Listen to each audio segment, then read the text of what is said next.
Husband and father to the women. They say he stepped in when the stranger tried to open their car door. They escalated into a physical altercation between the two men. Mrs. Roque also got out of the car to intervene and claims the man choked her. Now, the family said Good Samaritans jumped in to help, and that's how they were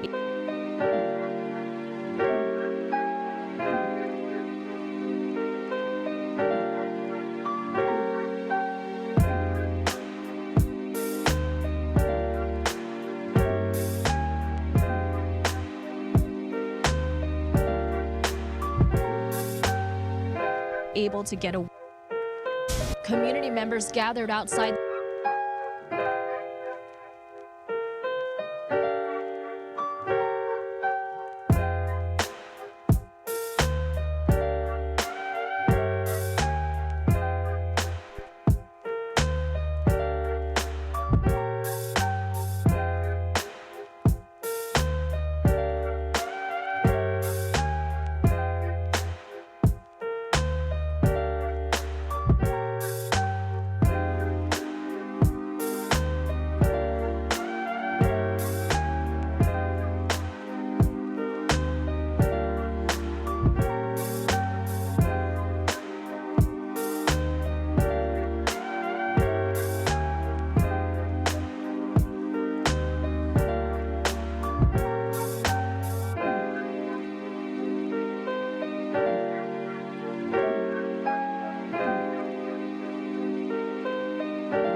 try to be seated, and we're going to start in just a couple minutes here. 大家好，我们大概会1-2分钟就开始，谢谢。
morning, everyone.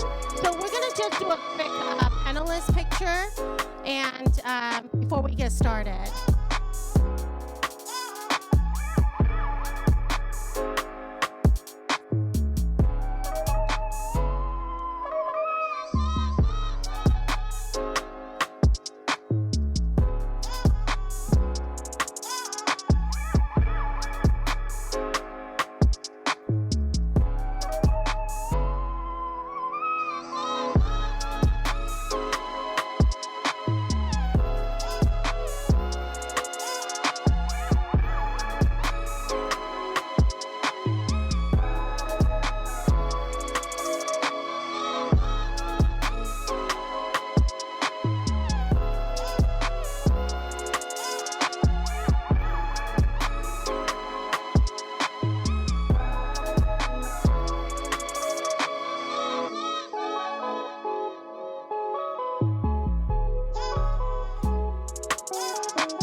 Well, good morning, everyone. Good morning, everyone. Thank you so much for coming to this very significant event. Before we start, and I can make some introduction, I just want to acknowledge if, besides the panelists, we have some community leaders with us today. Dr. Cece, a leader in your community, Asian American community, and an expert in water. We have Gay Yuen, Dr. Gay Yuen from the Chinese American Museum, and many others. O.C. Lee, of course, is a community leader.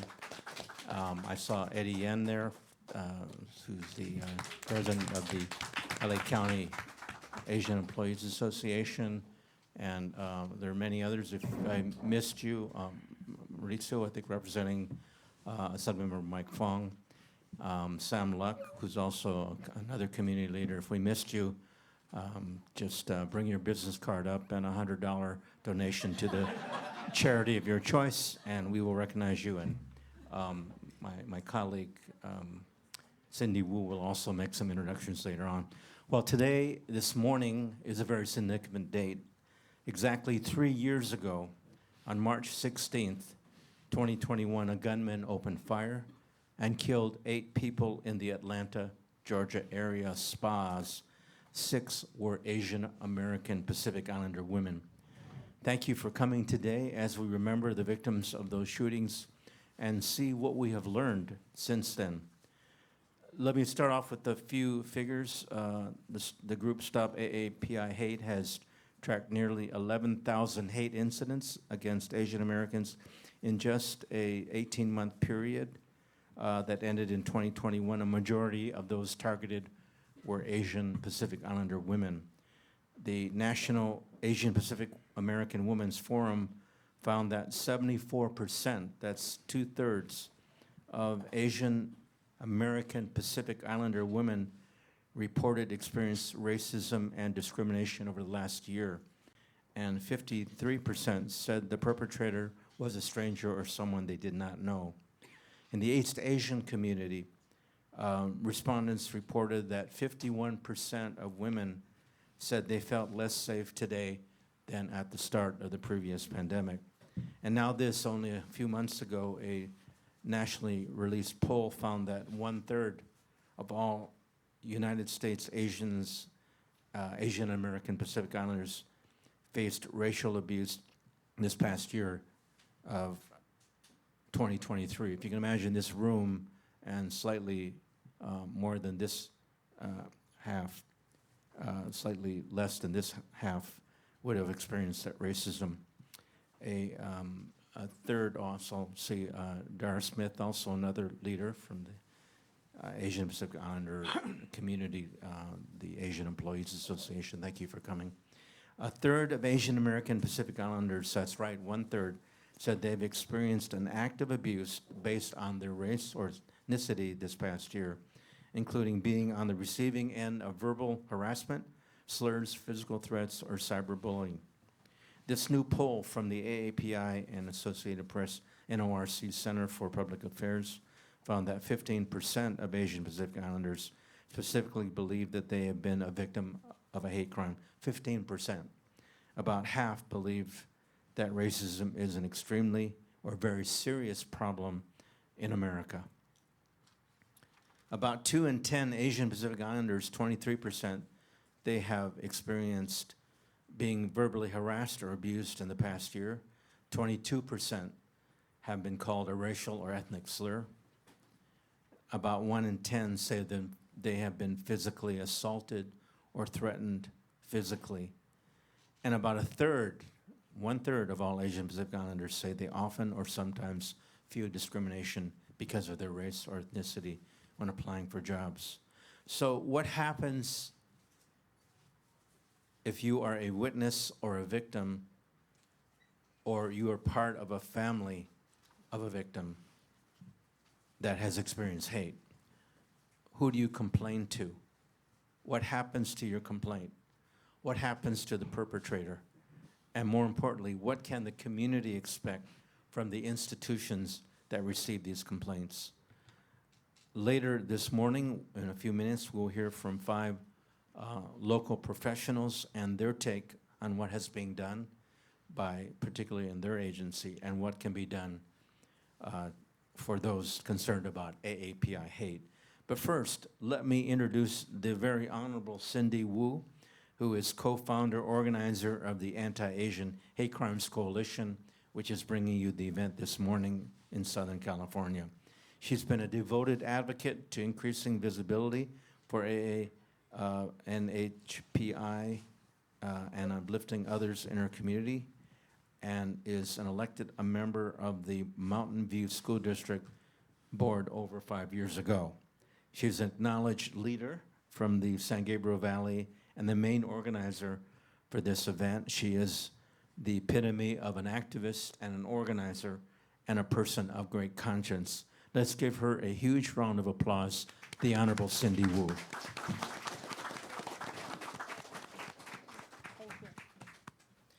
Thank you so much, Honorable Mike Ng, for being our MC and also the moderator for this panel today. Good morning, everyone. As Honorable Ng mentioned, my name is Cindy Wu, and the organizer of this event. First of all, I'd like to just recognize some people in the room here who are also a part of our community partners. I think as you see back of me, it takes a village to make this happen, and just like it takes a village to support the victims of our Asian crimes who are victims of those that may be suffering. I'd like to just recognize all the partners that's here in the room. I'd like to recognize the Asian Community Education Foundation over there that you see. If you want to give a quick wave. Great. And I also like to acknowledge the anti-Asian hate over there in the back. They're based in Hacienda Heights. There's some information and resources. They're called Together Against Crimes.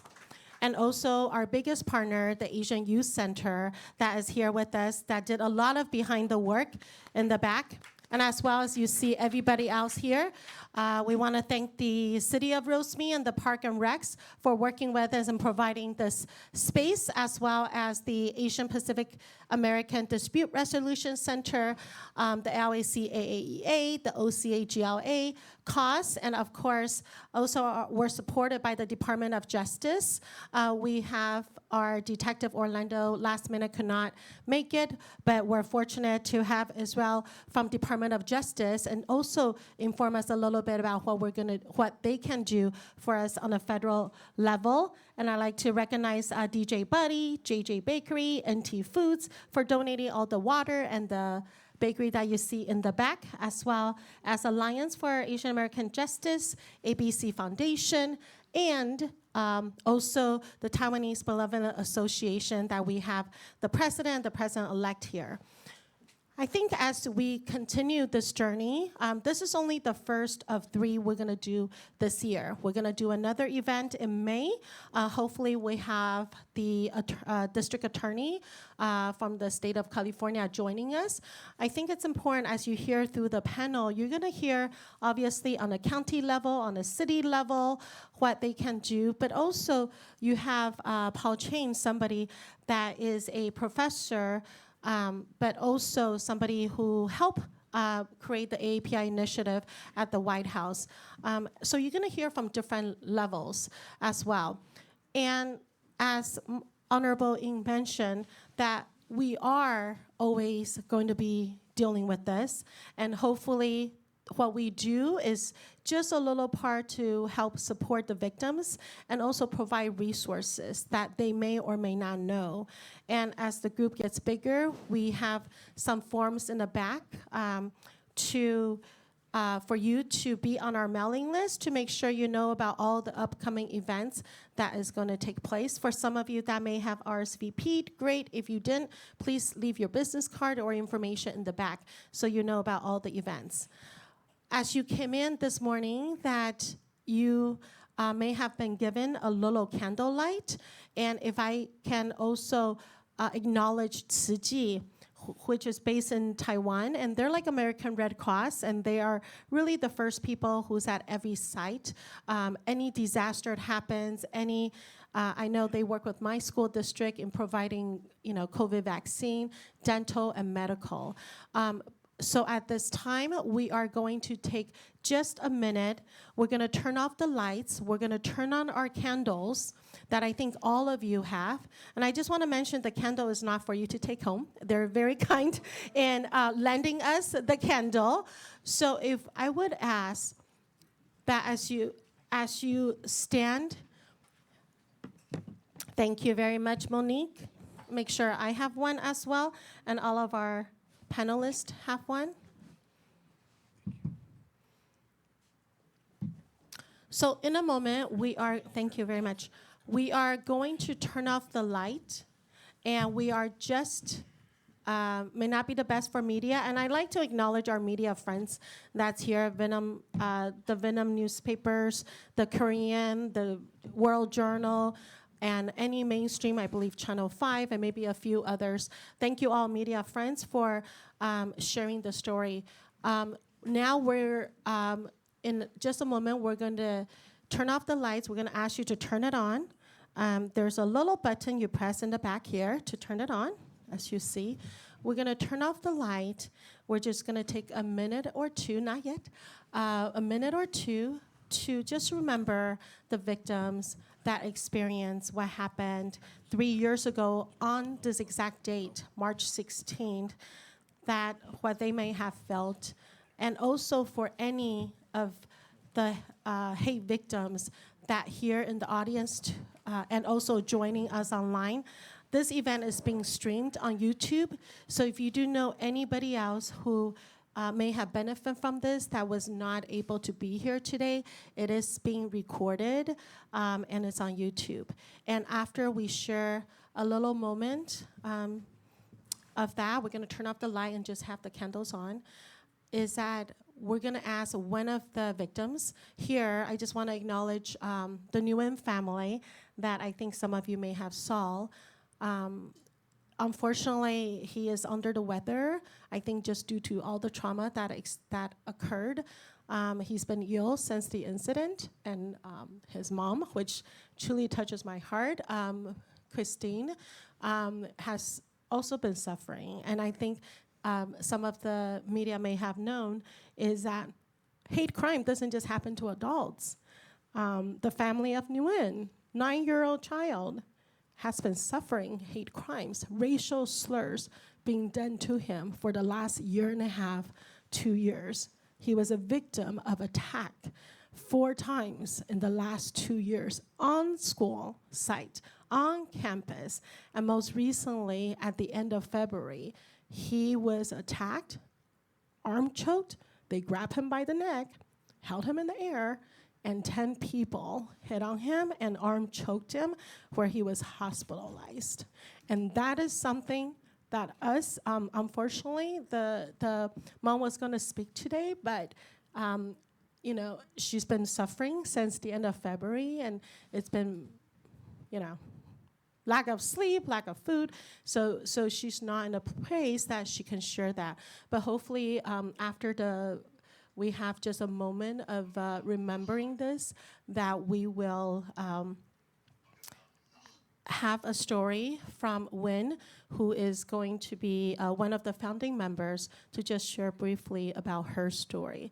So at this time, and I see that we have some people back, and if I can ask our assistant to maybe bring out more chairs for everybody who's joining us. I think the facility has more, that would be great. So at this time, all of you, if you don't have a candle, please have a candle or electrical candle. And we can go ahead and turn off our light, and we'll just be in remembrance of our Atlantic victims and all the victims of hate.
starting this coalition, and it's something that she kind of started working with about 3 years ago, but also was a victim of hate crimes. So you're going to hear a little bit about her story, and I know there's so many of you that may have experienced this, like I mentioned. I personally, when I ran for my seat on the school board, I had 2 of my candidates told me to go back to China.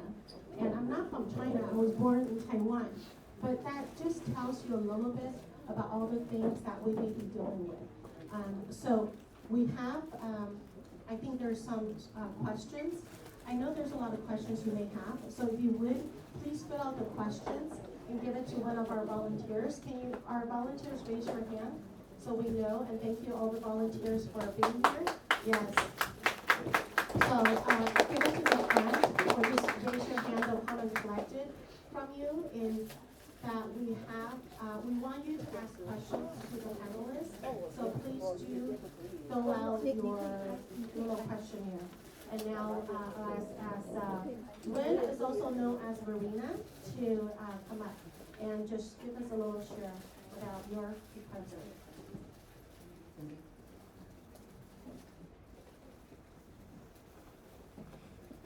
So I was boarding Long Metro, I think it's called Along now, and 2 young women came on the metro and walked back, and then they with a dog, and then they came back to where I was, and my friend who was with me, we were running in, and he happened to try to break a fall, like the metro was moving, and I thought that was not good.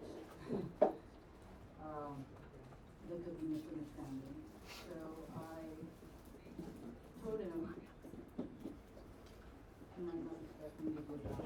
And there was a man behind me, and he started saying, you know, Asian women, you should not talk like that to men. And I tried to explain to him, I'm just trying to help my friend to make sure that he was okay.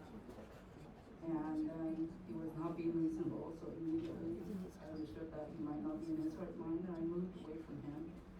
And the other young woman who was holding the dog, she was right between my friend and I. And then she started with racial slurs and so forth, and immediately I looked at my friend and we said, we need to move away from these people, and we immediately did. And we went back to the second car, and I don't know why I looked down the aisle, but I did, and I see the other young woman with a yellow shirt coming toward us, and I couldn't move any further back, and I went over, trying to go around her a bit, and then she started to punch me, and I fell backwards, and we tried to tell the conductor to stop. We tried to call 911, and we had heroes who were helping and trying to do that, and the conductor wouldn't stop for a long, long time. And I'm still traumatized by this event, and it took a long time for the police to come, and the conductor did finally stop the train, but he let everybody out, including myself and the people who did this Asian hate crime to me. And one of them reached out and just grabbed my phone and just threw it over the train. And I had to beg the conductor to let me back on the train because they were starting to chase after. So thank you so much for letting me share my story. Great. Thank you.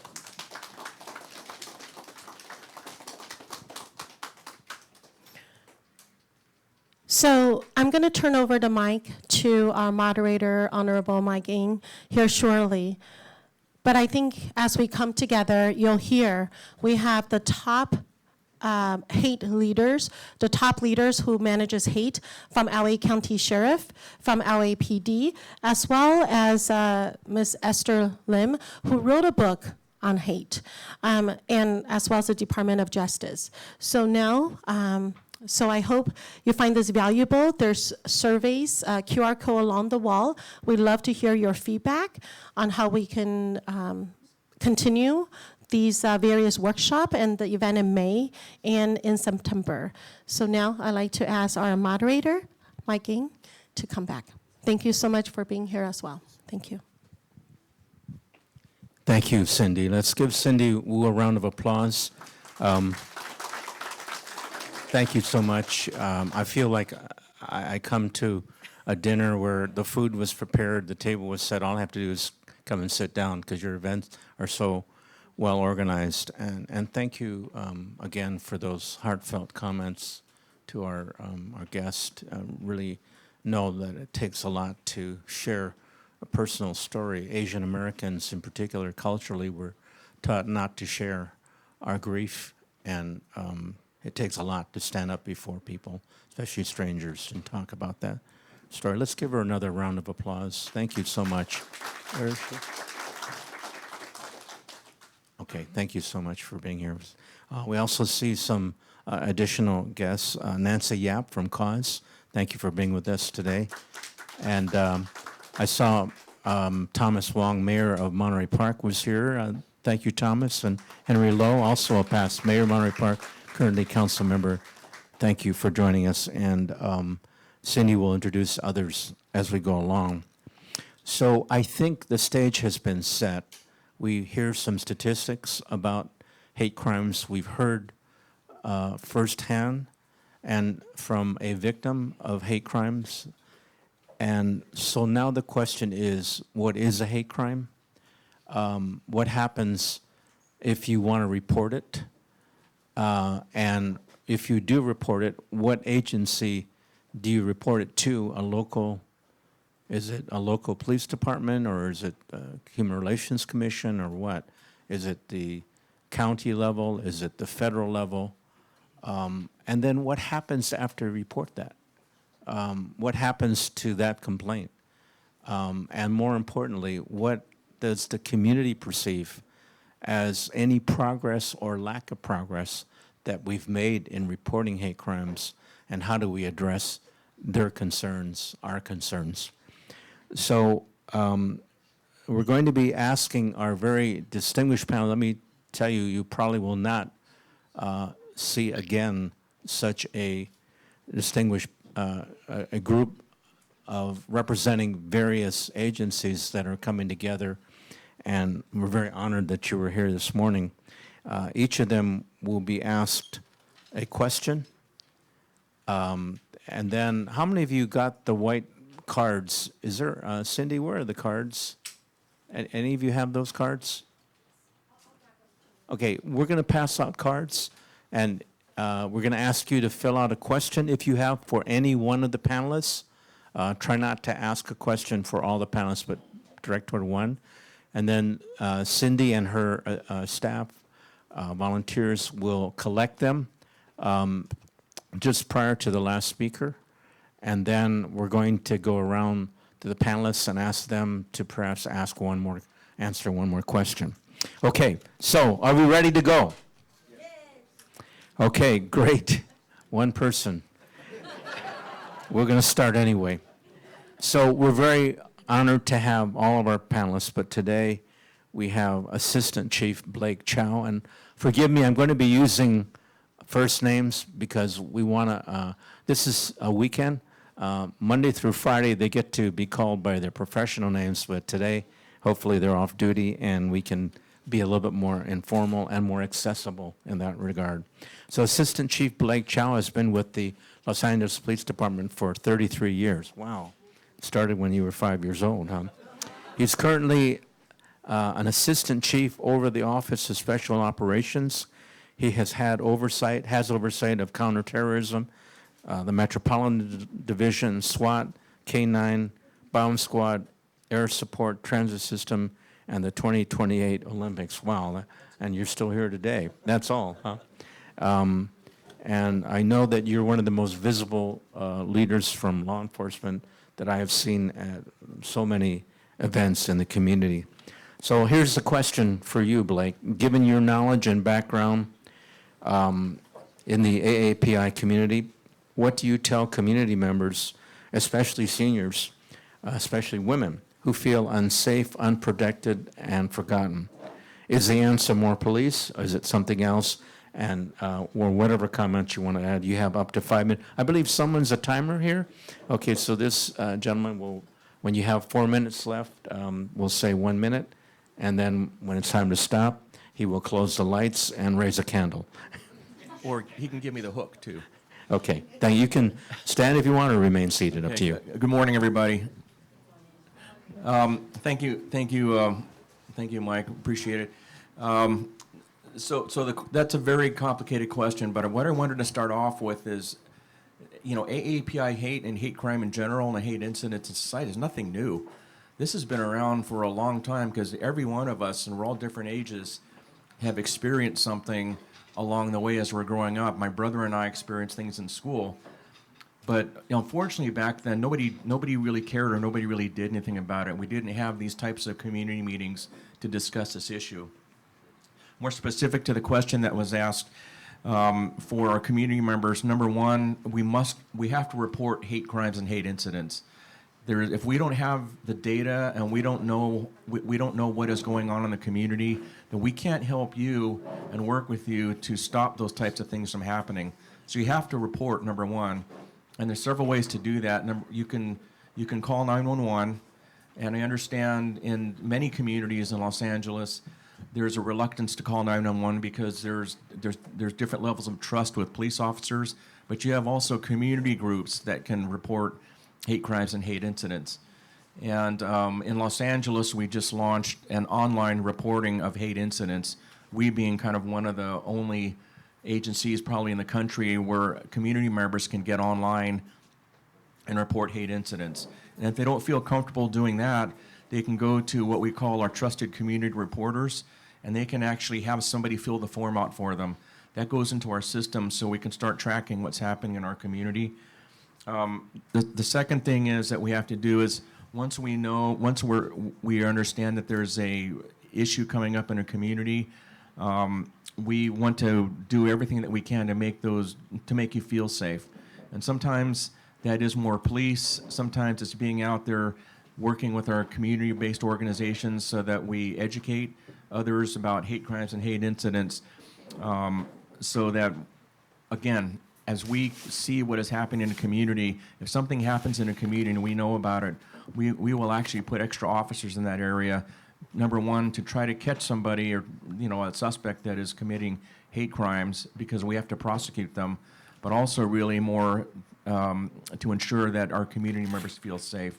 And we've done that in other, Chinatown, Koreatown, Thai Town, places like that where we've seen things happening, where we put more police officers to ensure that our community members can go to and from wherever they're going to feel safe. But again, and then finally is the prosecution. If somebody sees something happening, and even if it's not happening to you, we all have a responsibility to observe and report, even if it's not us. And we're thinking, well, I don't know that person, so why should I get involved? Because if you can capture something on your camera, on your phone, all right, thank you. We can take that and we can actually run with it. And it's important because if we have instances where we're running into the same person committing hate incidents, which don't rise to the level of crimes, that's where they call somebody a name or something like that. Well, one of these days that person's going to commit a hate crime. And we're going to be able to take everything that you reported to us, and we'll be able to take that over to our district attorney or a U.S. attorney, which we've done in the past, and we'll be able to file hate enhancement charges on this individual because we have prior history and documentation, as I said, is important of hate incidents. So thank you very much. Wow. You donated your extra time to somebody else. Thank you so much, Blake. Our second speaker is Esther Young Lim. She's the visionary behind this booklet, How to Report a Hate Crime. It's been translated to 18 languages and distributed in 6 states with an outreach of over 160,000 booklets. As the founder of Through Peace, a nonprofit dedicated to educating minority communities about their fundamental human rights, Esther actively champions inclusivity. She also serves as the AAPI Advisory Board Chair for LADA, furthering her commitment to fostering understanding and promoting justice in the community. I believe LADA is what, Los Angeles District Attorneys Association. The question for you, Esther, is as the AAPI Advisory Board Chair for the District Attorney's Office and President of your nonprofit, you've had the privilege of hosting hate crime safety workshops that's reached over 1,000 people. These workshops connect the District Attorney's Office with various communities in LA County. Here's the question. How do you believe such initiatives contribute to building trust and understanding between the DA's office and community members, particularly in the context of addressing and preventing hate crimes? You have up to 5 minutes. You can speak there, you can stand here. It's up to you. Okay. Thank you. Thank Let's welcome you. Esther Young Lim. Thank you so much. So I just 4 years ago was just working my full-time job, and when COVID happened and the height of xenophobia happened, the target victim audience were the elderly women or elderly men, and they just look like my parents because they're in their 70s now, and I became afraid for them. I didn't know anything about hate crimes or what's punishable by the state or county or city. So I did my research on what our rights were as just human beings. And discrimination, me and my family have faced it all our lives in America. So what my parents were used to, it was very hurtful for me to witness, them being so uncomfortable, them feeling like they didn't belong in a place they called home. And this is our home. I grew up in Monterey Park all my life. But one thing in their elderly age that I did not want them to experience again was discrimination or racism or any type of hurt. And my way of thinking was, okay, if I can't prevent them from being attacked on the streets or in the market, what can I help them with to lessen the trauma? And to lessen the trauma was to report it. Really, we all say this in Asian culture, we keep our head down, yada, yada. Yes, we do, but we have to survive here, and I understand that. But I wanted to encourage people like my parents, people like me who used to think that I have no power, I have no voice. And your voice is telling your story how it is. And that was for me by reporting. The reason being was when I first started my booklet, I actually called LAPD, and I got connected with Orlando Martinez, who is a hate crimes coordinator there. And he told me in 2020, there were only 7 reports of hate crimes throughout that whole year I called him. Only 7, when I knew about so many more. So many of my friends, so many of their parents experienced hate crimes and so many hate incidents. That 7, a mere 7 for the total year, that was not acceptable to me. That's why people didn't see that there was an issue with hate crimes in our community, because we did not have the data. And I knew that if we have the data, if we collect accurate numbers, we're able to get the help that we need as a whole community from the state or federal government.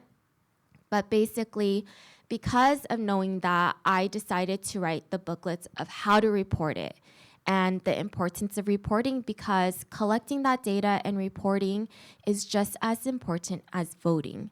That is your voice, and your way of speaking up might be just to report or help somebody else report. But basically, what I've been doing so far since I founded my nonprofit is collaborating with the DA's office, collaborating with LAPD to educate people, because education is the number one source of prevention. Is educating people on their rights, that being discriminated is unlawful, that being attacked is criminal. So it's to encourage and empower people to say something about it and fight for their rights. And we have reached over 1,000 people, and together we bring faces like Paul Kim at the events, Orlando Martinez. Every event we have, they are the faces and they face the community directly. So we have built a lot of trust, and hopefully a lot of people more comfortable coming forward to sharing their stories to law enforcement agencies. And thank you. Thank you so much for that. And by the way, Esther's referring to a booklet that I believe is at the entrance, and if you want one, you can get one on the way out. Do you have enough? You have a few more? Okay. All right. Thank you so much.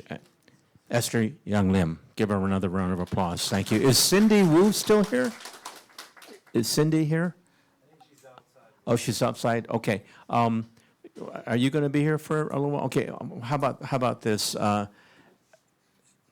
Eddie Yen is a leader, but he will also be a collector today. If you have those questions and you'd like to give them to him, he will make sure that Cindy gets them. And remember, try to address your comments to one of the speakers, all right?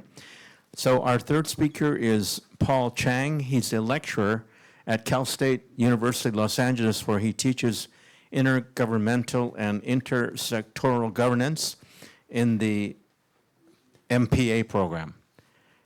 He has over 29 years with the federal government and has worked on many issues related to civil rights, including addressing hate against Asian Americans, and also has other titles Cindy Wu, which mentioned earlier when she was talking about you.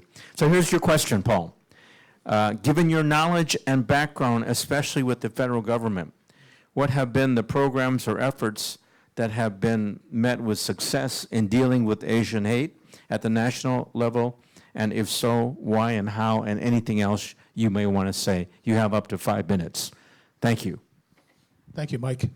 Thank you for everyone for being here. I'd like to just go and say that addressing hate is a whole of society approach. We need to take a look at ourselves, and we also look at what is out there to address hate. When we are here today, before we leave today, I want you to take this. Remember the old saying, "Take a bite out of crime." Bite, B-I-T-E. Now, I want you to understand what it stands for: behavioral, information, thought, and emotions. Behavior is influenced by information that creates thought and emotional the foundations for these acts. These acts do not occur randomly. Now, when we worked on, in my other hat, I'm not allowed to use my other hats because that requires quite a bit of. So I'm using as a lecturer and as a educator in about government, and the MPA program at Cal State LA is teaching our next generation of leaders about government. And think about intersectoral, that's community. Intergovernmental, that's government. We have the local, state, and feds. Now, what has the government been doing? There is a whole list of government agencies out there. Just the federal government alone has over 200 federal agencies, right? Now, and that's in California, 400 nationally. Trying to navigate that is an impossibly tough thing. But keep in mind, you may not know it. It doesn't necessarily have to be a violence against you, but microaggressions and other aggressions at work, at school, at places of worship, any of those incidents are some of the background, that foundations that lead up to this. I'm so glad that my colleague at DOJ CRS is here, because CRS is one of the main premier agencies involved in this. Look at what's happening out there. What are some of the information that's enabling this? Now, if you think about our historical references, what enabled the Chinese Exclusion Act in the first place? What enabled the Page Act prior to that? What enabled Executive Order 9066? What enabled all of those things? And it comes back to information. It comes back to information that enables a society to do what it does to our people. And we need to unite with one another. We can't be separating ourselves. The problem is right now, we've been so fragmented. APIs, we're not supporting each other's. Heck, we're not even supporting like our new immigrants that are coming. If you go down to Dingpangzi Guangchang today, think about what's happening there. Our most vulnerable people in our society, those immigrants, they're out there. If we and they're sometimes the information that's out there calls them military-aged men by the Stanford professor that I won't mention.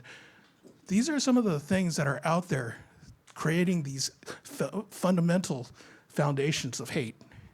Think about what we can do if we can come together as a society to address all of that. And also, okay, I got 1 minute left. So I just want to close by remembering, behavior is enabled by information, thought, and emotions. So keep in mind, regardless of, to address this, we have to be supporting each other. And we need to have the foundations in government to address this. So also government, you don't need to be the person trying to navigate government. Government is the one that navigates each other for you. So one agency, you report it to one agency. That agency should be the one that's reporting to getting that information to the right spot. Thanks. Thank you very much, the Honorable Paul Chang. So isn't this very helpful? It is to me. Again, if you have questions for an individual panelist, where are those forms available? The white form, the blank ones? Okay, the blank ones are available from those individuals if you want to circulate. If you write your question down and then give it to either Cindy or Eddie, we'll get to it. We'll get there. I see Sam Luck has also joined us, another community leader, and Fong Lee is another community leader as well. Okay, so our fourth speaker is going to be someone that is not listed on the program, but we're very happy to have him. Referred to by Paul Chang earlier with the U.S. Department of Justice Community Relations Service. Mr. Isael Hermosillo is a conciliation specialist. Boy, do we need you. And he will, just bear in mind, been given this assignment just within the last 30 seconds. And so we thank you for being with us this morning, and we definitely want to hear from the point of view of a federal agency, especially an agency that has in its name the word justice. So without further ado, let's welcome Isael Hermosillo. Thank you very much. So my name is Isael Hermosillo. Before I get started, I wanted to just talk a little bit about the importance of hate crimes as a law. We have laws that prohibit assault. I mean, we already have those. So why do we have that enhancement? And amongst the reasons that we have that enhancement is because a hate crime causes more than just like the actual violent act. It creates an emotional act that vibrates through our communities, because it's not intended to an individual. It's intended to a type of person, a person with a disability, someone with a sexual orientation, how they are born. So that's why hate crimes are kind of especially important, and why they were created as enhancements, is because they moved up a type of crime that impacted our community in a special way that was especially harmful. So what does community relations do in situations like this? We were established in 1964 with the intent of providing communities that are connected to race, national origin, color, disability, sexual orientation, and gender, and religion, with services to help communities go get through issues of conflict or try to prevent issues of conflict. So we try to support events like this. And also when there's actual conflict, we provide services like facilitation and mediation for those communities and trainings. Our intent is to do a lot of what Paul was talking about, which is to deal, the CRS is not the law enforcement, that's the FBI for the federal sector. It's not the legal part of it, that's another part of the Department of Justice. Our intent is to work with folks in regards to communication and to deal with their mind of getting themselves knowledgeable about these issues. So that's our intent. Thank you. Thank you very much for that, Isael. So we have one speaker left before we go to questions from the audience. So again, if you need a blank to fill out your question, please raise your hand and someone will come and give it to you. We will not be able to get to everybody's question, but we will have them screened. Isn't this great so far? Are you enjoying the event so far? Are you really? I certainly am getting a lot, or maybe enjoyment's not the word. Are you informed? Are you motivated? Are you agitated? Are you ready to take our knowledge to the next level? So the next speaker, our last speaker, and let me tell you, we're really happy to have the LA County represented. LA County is 10 million people, one of the largest jurisdictions in America in which you have elected officials. Hopefully we'll have in the future more than 5 representatives that will include an Asian American, but currently I think people are doing their best with what they have. So Paul Kim is the Assistant Head Deputy of the Organized Crime Division. The Organized Crime Division includes the Hate Crimes Unit, which files all felony hate crimes in the County of Los Angeles. Okay, so Paul, the question for you is, how does the District Attorney's Office evaluate cases that are submitted for filing by law enforcement agencies? And what are the efforts made by the DA's office to raise awareness and deter bias-motivated violence within the county, and or anything else you'd like to say? You have up to 5 minutes. Ladies and gentlemen, Mr. Paul Kim.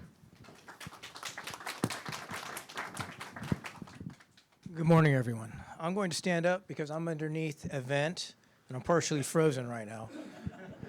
So thank you very much, sir, Mr. Ang, for that introduction. Again, my name is Paul Kim. I'd like to thank all of you for joining us here today on this beautiful Saturday morning.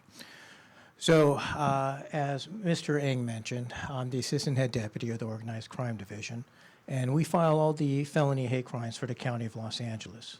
The Organized Crime Division has 5 deputy district attorneys, and we prosecute a variety of cases, but as far as hate crimes go, we have certain criteria. And the hate crimes that we keep within our division are the cases that involve great bodily injury or death, cases that are committed by organized hate groups, and cases that get a lot of media attention or are complex and require attorneys with a great deal of trial experience. I want to start off today by explaining to you what a hate crime is as far as a criminal prosecution. And in order for me to do that, I think we should really start with where we find the statute. The hate crime statute is part of Penal Code 422. Now, Penal Code 422 is also the criminal threats. It's a crime to threaten to hurt somebody. You can't threaten somebody and say, I'm going to kill you, or put you in fear that you're going to suffer great bodily injury, or a member of your immediate family. Now, 422.6 of the California Penal Code is a civil rights violation. It's a standalone misdemeanor, and what I mean by that is If you violate somebody's civil right, let's say, for example, the right to work, the right to get an education, the right to use a public park or the right to use public transportation, you're committing a crime. And just by that, 422.6 violation, if I threaten you, say, if you use this park, me and my friends are going to come here and hurt you. If there's the threat of force or the use of force or you damage property, there's a standalone crime.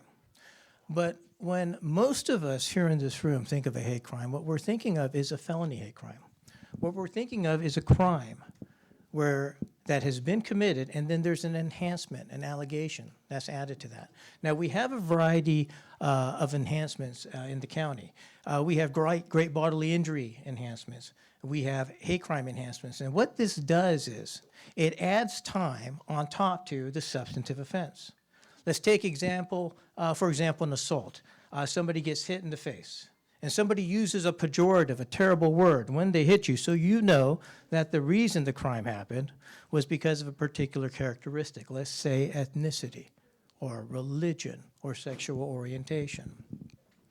Now, once that crime is proved, that will have a range. For an assault, it would be 16-3. If you commit the crime, and the allegation is called Penal Code 422.75, and it only attaches to felonies, the judge at sentencing can impose a range, an additional penalty of 1, 2, or 3 years in state prison.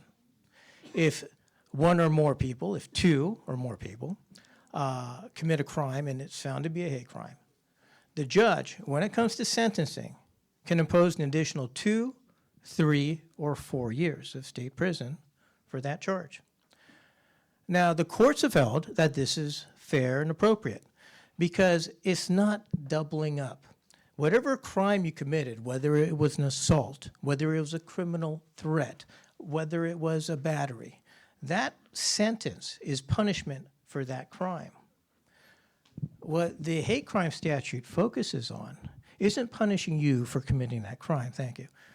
It's punishing you for selecting or targeting a member of that has a protected characteristic. So I'm going to repeat that. What the statute penalizes is targeting a community for either violence, whether it's against property or against people. And that's why this allegation is in place. Now, you heard from Chief Chow, and he came in and he explained, okay, we do the investigations, the police do the investigations, and normally Orlando, Detective Martinez, who's the LAPD hate crime coordinator, he would be here and he would tell you what they do. So I'm going to tell you what LAPD does basically with every investigation. They send a patrol car out, and the police officers conduct an investigation, and they interview the witnesses, and they collect whatever evidence they can see, whether it's CCTV cameras, if they see any forensic evidence, whether it's any ammunition, whether it's blood, whether it's a casing, they'll collect it and preserve it for evidence. Once the investigation is done by law enforcement, whether it's LAPD, LASD, or any of the other 3 to 4 dozen small agencies that we have here in the County of Los Angeles, that case is brought to the district attorney's office. And then my office and our office in the organized crime division will evaluate this case. And we're going to make a determination. And what we do as prosecutors in the County of Los Angeles is no different what prosecutors do at the U.S. Attorney's Office or at the L.A. City Attorney's Office. We all use the same standards. And there's 2 questions. And to me, this is really the most important part of what I wanted to share with you here today. These 2 questions that we address as prosecutors, I think if we understand it, it helps us accept whatever happens at the end. Mr. Ng, I'm going to take a little time since I'm going to go into this. Standing up because my feet fell asleep. Go ahead. Thank you, sir. My brain is next, but keep going. The first question every prosecutor asks, himself or herself, is, are we firmly convinced that this individual has been accused of this crime, has committed this crime? And when we make this evaluation, we look at everything. We look at statements that we know a jury will never hear because maybe a Miranda advisement wasn't given. We can consider evidence that we know a jury will never hear because maybe there was no warrant that was issued by a judge before search was conducted. But there's an admission in a letter.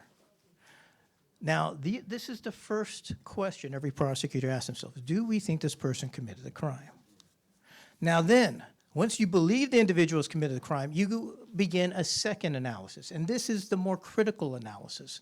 And this is the analysis that we talk about in public. Do we, as a prosecutor, believe that we can prove this case beyond a reasonable doubt to 12 people, 12 members of the community? Sometimes we can't do that. Sometimes we're like, we know this person committed the crime, but we lack the evidence to prove it. That's why sometimes you think, well, why didn't the DA file a hate crime allegation? The standard of proof for a hate crime allegation under Penal Code 422.75 is a substantial motivating factor. Those three words. Paul, can you have closing argument soon? Anyhow, thank you all very much Hopefully this week. for your time. Bye-bye. Thank you very much, Paul Kim. You have to be careful. Lawyers like me, we charge by the word, so that's why we try to be as long as possible. But thank you very much, Paul Kim, LA County District Attorney's Office. Let me just tell you that if you're here, you are only going to experience half the meal right now. The second half that Cindy Wu will take over shortly after we go through 2 more rounds will consist of you being able to break down in small groups and you being able to share more of your stories. So please stick around. The main course is yet to come. You're just experiencing the appetizers, and very important appetizers, of course. So this next round, we're going to ask, we have questions from the audience and others, and we're going to ask you to take 3 minutes to answer. You have not been given the question ahead of time, so it'll be a surprise, but I'm sure you can all think on your feet. So the first question is for you, Blake Chow. How do you increase more training for law enforcement, transit conductors, and public officials, and alike to recognize and handle hate crimes, especially in the Asian American Pacific Islander community? Increase the training?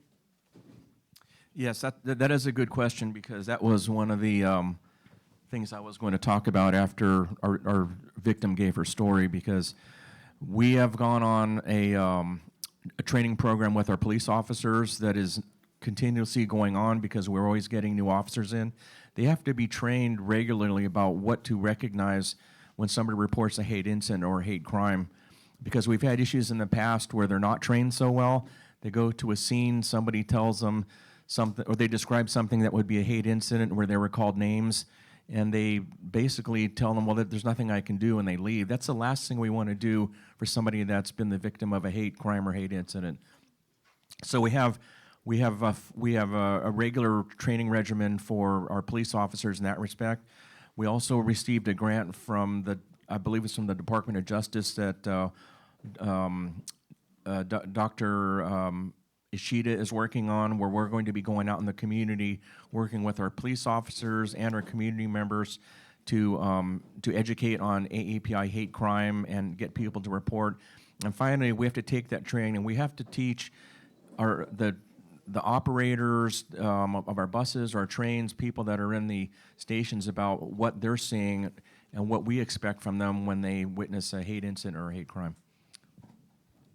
Thank you very much, Blake. I also wanted to recognize Sandra Tung in the audience, who's also another community leader, and also to thank Thomas Wong and Henry Lowe for coming. As you know, in January, we had a horrific shooting just but a few miles from here as well.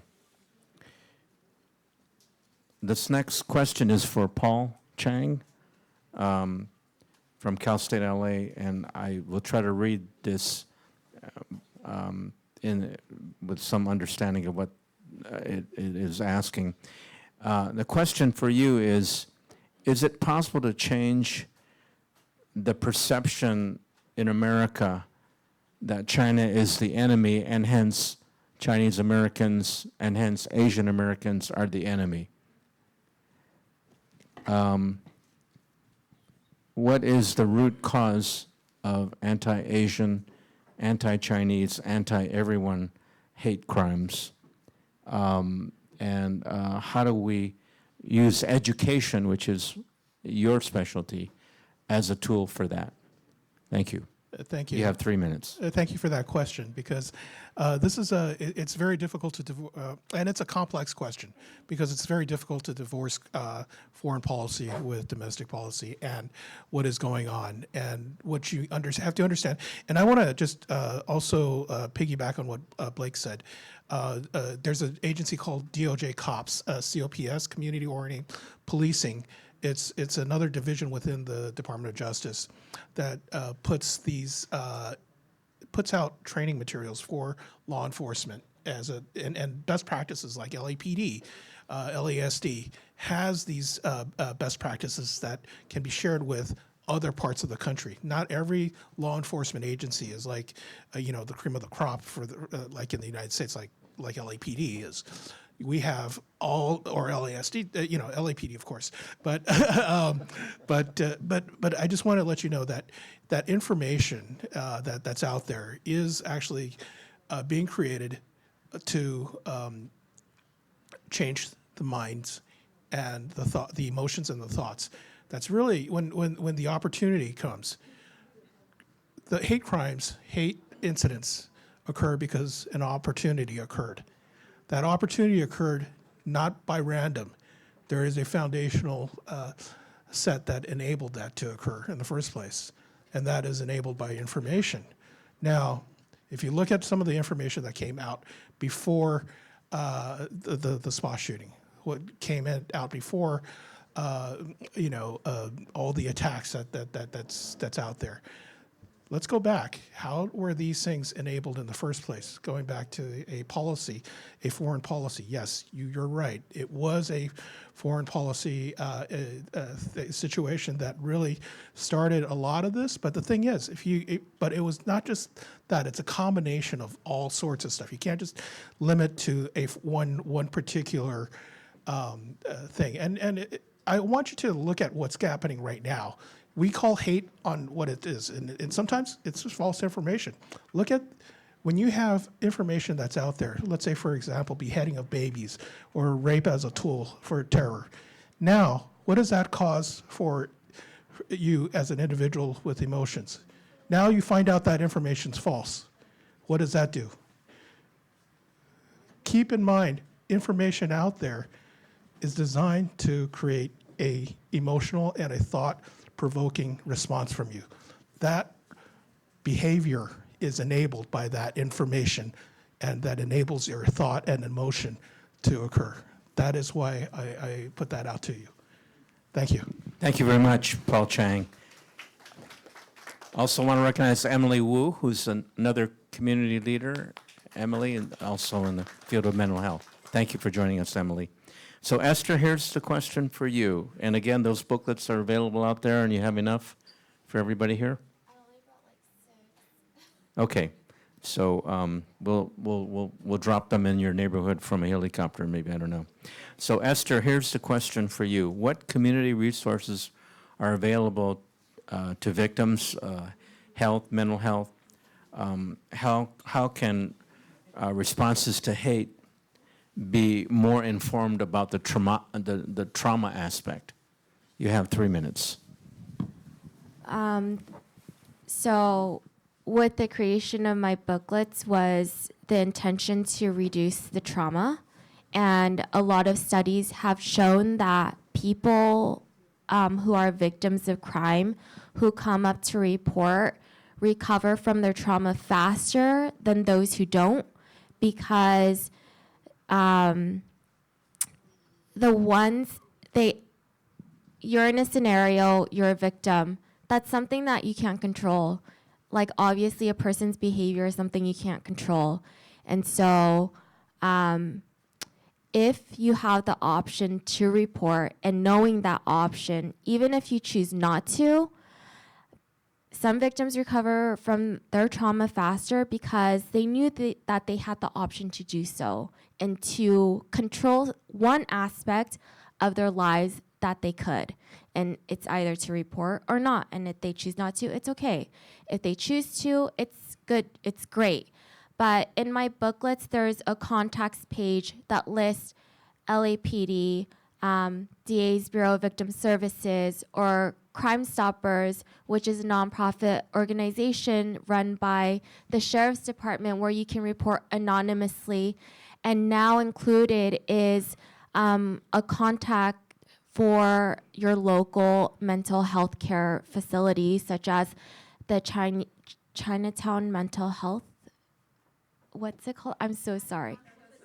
Service Center, yes. So I lead them to that too. It's included in my booklet. But if you're a victim as well, through the state of California, you are offered 40 free hours of free mental health counseling. So that's also an option, and it's included in my booklets. And to apply, it's all there as well. Thank you. Okay, thank you very much, Esther. We're going to, we ran out of money to pay ISAL from the federal government because of the budget crisis. I'm kidding. So we're going to, because you were a surprise guest, we're not going to subject you to cross-examination, especially by these lawyers out here. But thank you very much for joining us. Paul, this is your question. You have 3 minutes. With the recent rise of follow-home crimes and robberies and attacks targeting, among others, but especially Asian Americans, how can we address reports that law enforcement does not view these AAPI-focused crimes as race-based hate crimes?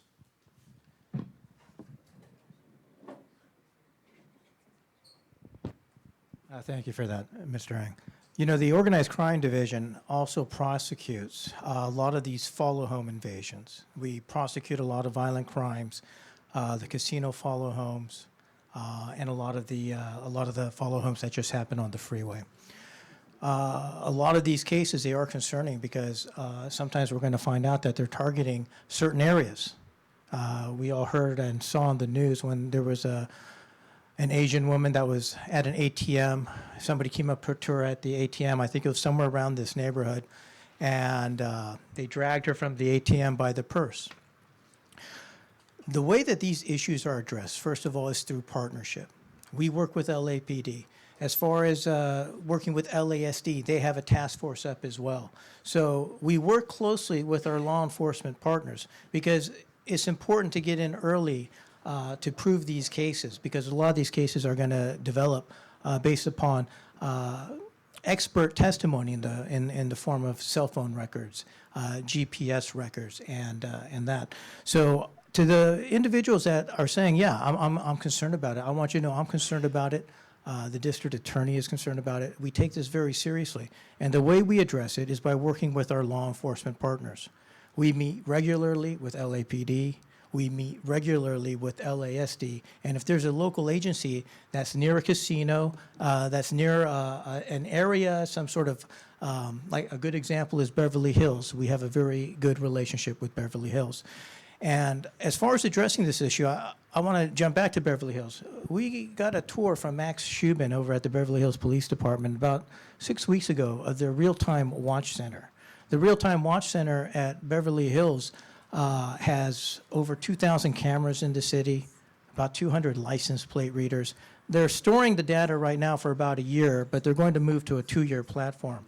I think we, as crime has become more sophisticated, as criminals have become more sophisticated, especially using end-to-end encryption with certain apps, using certain social media apps to gather, I think law enforcement and our partnerships, I'm confident that we are going to rise and be able to combat these sorts of crimes successfully. Thank you. Thank you, Paul. Appreciate it. We have some members of the audience wanted to hear a little bit more from the panelists, so we're going to do another round, and this time 2 minutes, okay? So I know you weren't compensated for this, but we're going to ask you if you can stay for, we have you until 11:30, right? So you've been bought and paid for. So Blake, I think this question is longer than the answer. In the past 23 years, Los Angeles, Alhambra, and other groups try to address AAPI issues through AAPI advisory councils, police commissions, et cetera, et cetera. What have these groups accomplished? Also, a group called the Chinatown Public Safety Association, Little Tokyo Public Safety Association, and others. I'm sure you're very familiar with them. And many of these groups have existed for over 2 decades, trying to address the issues that we addressed this morning. So what, have they had impact? Are their voices being heard? And what do you message to them moving forward? You have 2 minutes. All right, thank you. Would you like to, could we ask you to come up here and stand so that you see the timer directly in front of you? Thank you. Oh, you'd have to give that to my attorney friend over here. No, that's a good question. The biggest thing that all those groups that you mentioned is awareness. Unfortunately, or fortunately, the AAPI community in Southern California is spread out amongst probably 50, 60 square miles. You have Chinatown, you have this area up here, Diamond Bar. I mean, it's all over the place, and trying to rally everybody together to create one message from the AAPI community is a very, very, very difficult task. But 30 years ago, those groups did not exist. As I mentioned before, these things would happen and nobody paid attention to them. It was just kind of part of growing up. But I am encouraged by the fact that we have this panel here. We have individuals that are in positions of leadership now. We have community groups that are coming together. But I think the one thing that I've told people that really has to happen, there's got to be a regional effort at educating about AAPI hate and AAPI hate incidents. And that conglomeration has got to come together from a region to, number one, not only to send the message that this isn't acceptable, but number two, that group has got to come out with some action items so that we have a unified campaign throughout all of Southern California. And we also have to bring young people in too, because young people are the ones that have the energy, they're on social media, they're the ones that get the message out. And that's, I think, the way that there's got to be some way that we can kind of come together as a region and deal with this issue. Thank you. Thank you, Blake. This next question is for Paul Chang. Paul, and you have 2 minutes. Why is the media and television networks not holding accountable celebrities and politicians, et cetera, for racial slurs, bad jokes, especially directed toward the AAPI community? And I'm not saying that I have seen this, but the example by the person writing the question was Jimmy Kimmel, Steve Harvey, et cetera. Would you please come up here and answer the question? You have 2 minutes. Paul Chang. Thanks, Mike. I want to go back a little bit beyond just the current events. Think about some of the events that led, because we're here today to remember the Atlanta spa shooting. And let's go back. It's not just recent history and what's recently in the media. Let's go back to what enabled the Page Act, because I think that's basically what really that if you don't remember, the Page Act is the enabler of the Chinese Exclusion Act of 1882. The Page Act was there saying all Chinese women or Asian women at that time were prostitutes. Now, this enabled a characterization of an entire group. A whole of society now is gathered together to go against a group through, hey, now this is a moral situation. Now, remember what is going on here. It is an attack on an entire community. It is, but what was the enabler of that? It was, oh, this is happening because everybody has been remaining silent. Now, jokes are now enabled to use jokes, that's off-color jokes. And some of these things, off-color jokes, are not even based on reality, it's based on propaganda.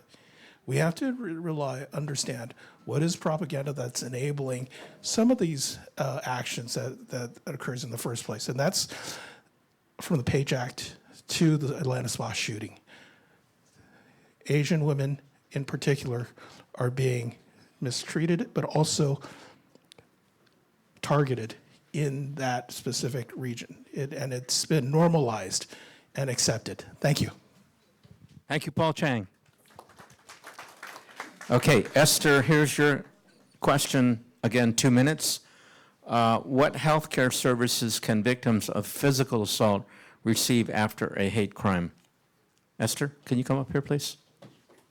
They want to get a single shot picture of all of you individually. Okay, so after crime occurs, you have to, and if you're physically assaulted, you need to seek medical attention right away. And it's very important you go to a hospital and keep record of everything. Usually, the police will obtain a report and pass it on to the DA's Office of Victim Services if it happens in LA County. And the great thing about the Bureau of Victim Services at the DA's office is they assign a victim advocate for the crime victim. And they'll be able to help apply for California victim compensation that helps reimburse medical expenses for the crime victim. It takes up to 3 months to receive an approval or denial of the compensation, but that is one remedy that victims can go through the process of. I hope that answers the question. Thank you, Esther. Appreciate it. Give her a round of applause. And the last question, again, 2 minutes, directed toward Mr. Paul Kim. Paul, when a hate crime is reported, is there a mechanism to protect the person who reports the crime against retaliation? Can you? You can come up here, please.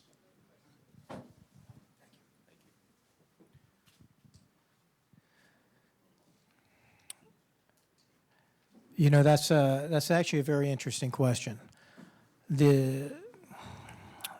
If you want to report a hate crime anonymously, you can. You can call Crime Stoppers. Crime Stoppers is an anonymous reporting forum.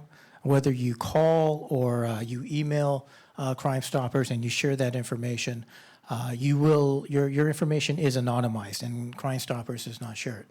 Now, that having been said, in order to prove a case, because that's what we do when we accuse people, we prove that they committed the crime, you do need a witness to testify. So that's something to consider. If there's no other witness that saw the crime, if there's no circumstantial evidence, for example, CCTV cameras, high-definition cameras, if there's forensic evidence, maybe a weapon was used and we can get some DNA, some fingerprints or something off of that, then there are other ways to charge these cases. But that's really the issue that we have to consider, is you can report it anonymously, but that does impact the ability to successfully prosecute the case in some instances. Thank you. Thank you, Paul. Okay, we've reached the final, we're going to give each, we'll just go down the line, and each of our distinguished panelists will have 1 minute. You want to stand over here maybe, or sit in the middle, to summarize or add any final comments of encouragement or whatever you'd like to say. We'll start with you, Paul. Thank you, Mike. Thank you, Mike. 60 seconds. Okay. Thank you, everybody, for coming here. And I just want you to let you know that when you have an issue and you feel threatened, don't feel afraid to come up and talk about it. And whether it be somebody from our community group leaders or anybody from government, that government or community leaders should be the one that brings it up to whoever's in charge of addressing this issue. Don't try to navigate this, because at this time, when you feel threatened and hurt, it is not your job to find the right agency that handles it. It is up to the community to come together to help you. Thank you. Thank you, Paul. Blake? All right, thank you. Very quickly, I've always asked myself, how do we get to this place? And it's been four things in my mind. Number one is we came out of a political environment that really empowered hate groups and individuals that hate. Number two, we have to acknowledge social media has been a double-edged sword for us, because in the past, these people have always been out there, but social media has given them the ability to hang out together and to spread their misinformation and act out. Number two, as we saw in COVID, was a big play with the AAPI community. And of course, we've seen international incidents that have happened now that have really increased hate.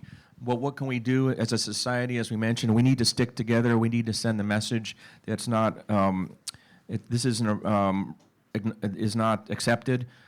Education, people are not born with hate in their hearts. They learn it from somewhere, families, friends. We need to get in the schools, and we need to educate young kids before they have a chance to go to the other side. Prosecution, so important. Prosecution not only sends a message that it's not acceptable, but it holds people accountable. And finally is report. Thank you. Thank you, Blake. Isaiah, final comments? Thank you very much for having me here. Like a lot of the panelists have stated, education is really critical, and just kind of having conversations about these topics is very important.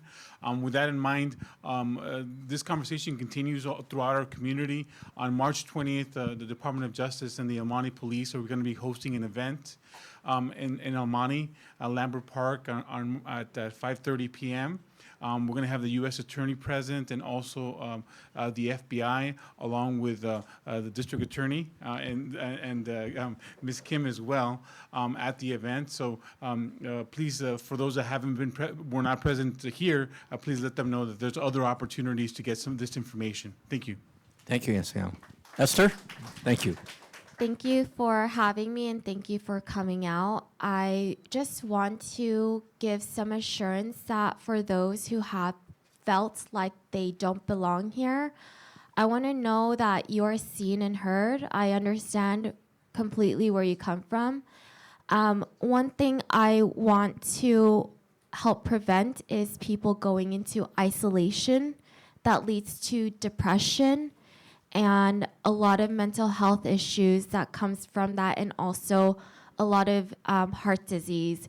There are so many studies shown of the effects, the harmful effects of isolation. So if you feel isolated, the first step to do is talk to somebody about it and get the help you need.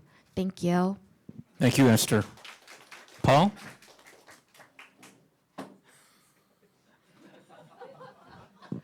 I just want to thank When he everyone. stands up, it means it's a 5-minute speech. Thank you, sir. I just want to say, like Blake said earlier, it's something that we hear over and over again. A baby isn't born hating anybody for a particular reason. A baby isn't born hating somebody because of where they worship or who they choose to love. It's something that they learned along the way. And whether it was from a peer group or whether it was from a family member, it was something that was learned. And whatever has been learned can be unlearned. LA County, starting in June, between June and December of this year, will have an anti-bias education program that we can start implementing. And it's going to be the first one in the county. It's the first one I should know about, actually, in the state. So we are making improvements, and I think that gives us hope. Thank you. Thank you so much, Paul. At this time, we'd like to give a round of applause to all of our panelists. I thought they were great. I was really informed, and I'm inspired to now ask you to stay for the next half, which is going to be very exciting. You're going to get a chance to break into small groups and tell your stories, and you will be the speakers in the next part. Cindy Wu, would you please come up and give yourselves a round of applause? This has been amazing. Thank you. Thank you very much.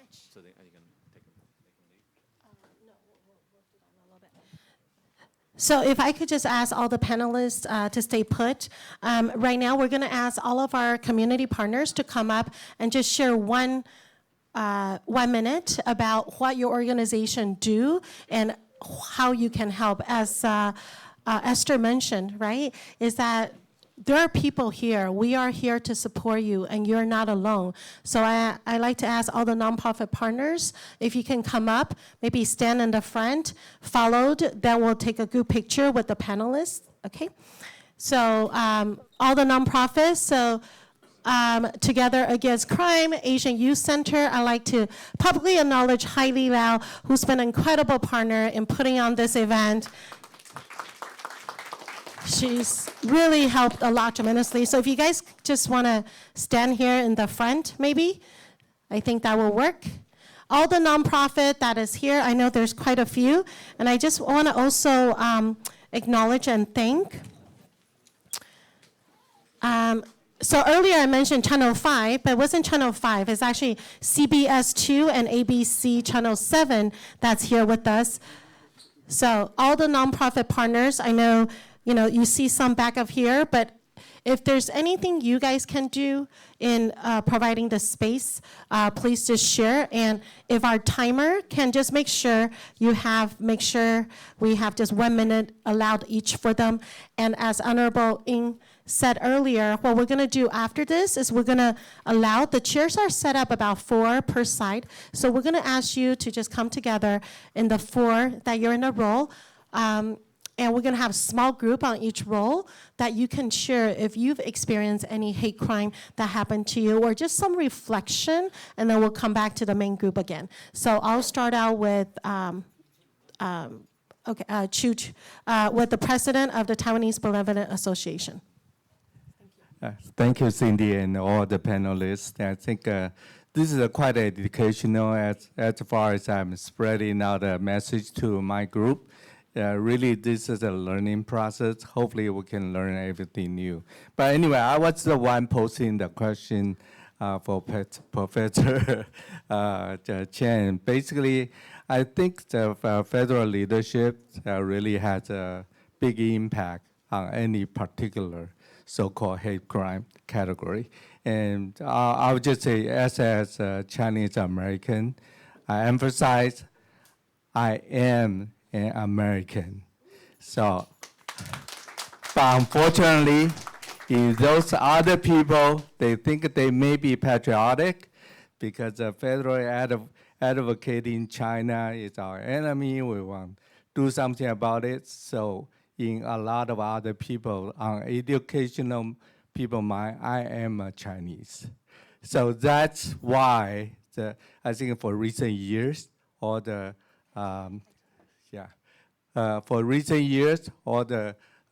kind of hate crime rate increased quite a bit.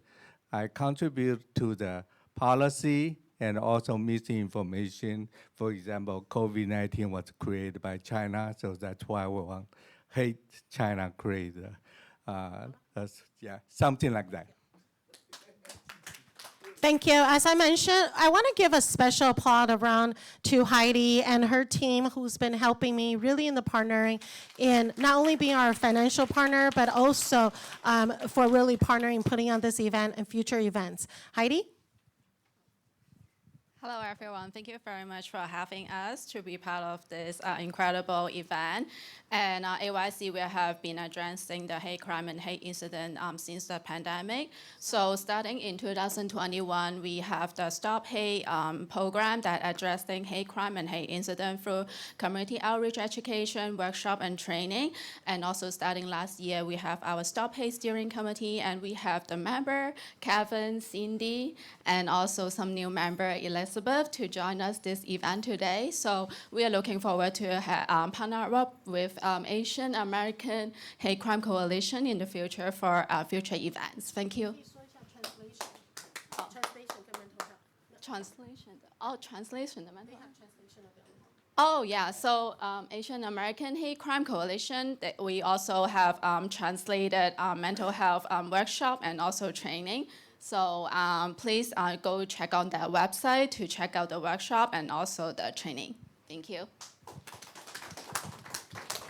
Hi, I'm Dara Smith. I'm on the Executive Advisory Committee Council for Los Angeles County Asian American Employees Associations.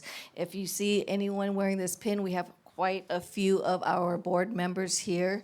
This is our organization where we really try to partner with the community. Our members live in the community, our members work in the community, and we represent the employees of many of the 38 county departments.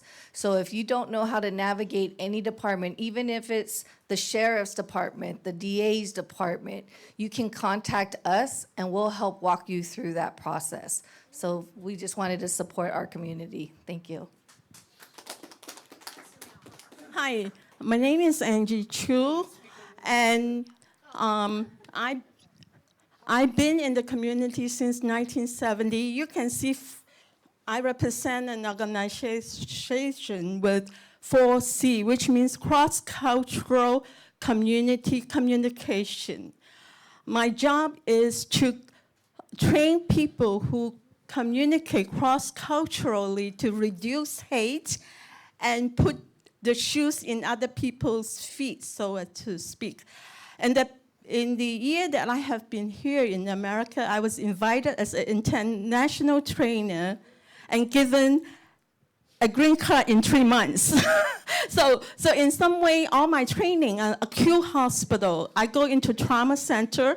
I was working with police department and just to de-escalate and continue to encourage each other not to have the hate in our heart and give whatever we could as a human being to live peacefully in this world. So that's it. Hi, my name is Kristen Lowe. I work for the Asian American Education Project. We are a nonprofit dedicated to helping educators bring Asian American history into the classrooms. So we have over 80 lesson plans on Asian American history. We provide free professional development workshops for educators or for anyone else who would like to learn about Asian American history that's often left out of usual classroom textbooks. So feel free to stop by. We have some items to give out. So if you sign up for a newsletter, you can get an item. Or you can, if you're an educator, please ask about the graphic novel we're part of, Fighting to Belong. This talks about a brief overview about Asian American history. There's a free version of this on our website, and also a curriculum guide is out that we developed. Thank you.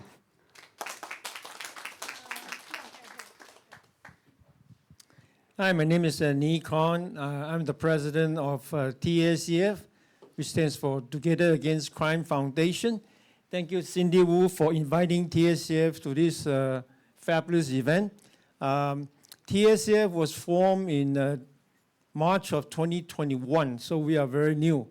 But we work a lot in the community.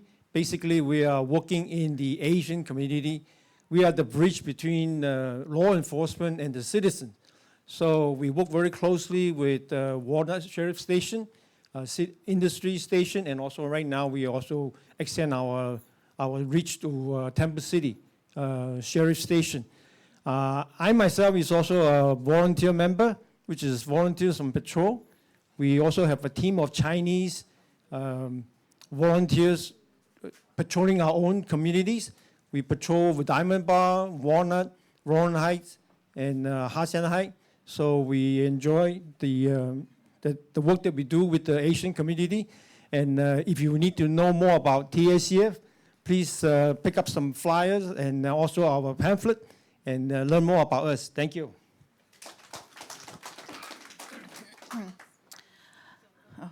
Hi, everybody. I'm Nancy Yap. I'm the executive director at CAUSE, which is the Center for Asian Americans United for Self-Empowerment. We do voter education and civic leadership training with students and professionals like Dara and William, who are also here, so you can ask them about our work. One thing I wanted to bring up in relation to this is the thing I learned at CAUSE, actually, and we try to tell folks, is civic engagement is voting, is getting involved, but it's also engaging with our elected officials and our government employees who can help us through these things like stopping hate. And I say that because sometimes we don't know what happens when we report. Sometimes we don't know where it goes. And it's important for us to know who our friends are and who to ask. But it's also important to report, which I just want to echo what Esther said. The more folks who report what happens, it helps us that are advocates both inside and outside the system to help make sure that resources are available and our voices are heard. So it may not feel like much, but that report really adds to an aggregation of things that allows for all of us to continue to fight for resources that we need. So just wanted to thank everyone here on the panel and everyone planning for all their hard work. Hi, my name is Tom Ing. I'm with OCA GLA chapter board member. We're part of a national organization of OCA in Washington, D.C., and we cover issues such as civil rights and hate crimes and things like that. And originally we started out as an organization of Chinese Americans, but we felt we needed a wider coverage. So because, as you can see in the hate crimes films, they don't care if you're Filipino or even Hispanic. If you look Asian, you'll become a victim too. So we want a bigger coverage of everybody else. So if you have any questions, just contact our OCA GLA or OCA national organization, and we'll try to tackle the issues for you. Hi, my name is Byron Takeuchi. This is my friend Steve Wu. We're from Be a Little Better. We have a nonprofit. We're not specifically Asian, but majority of our members are Asian. We serve Skid Row. We serve the homeless community. We go out once a week and serve hot food, clothing, hygiene, and we're basically representing, and we're starting to work with Little Tokyo Service Center, and Little Tokyo Business Public Safety Association. API Rise, Union Church. So we're trying to do what we can.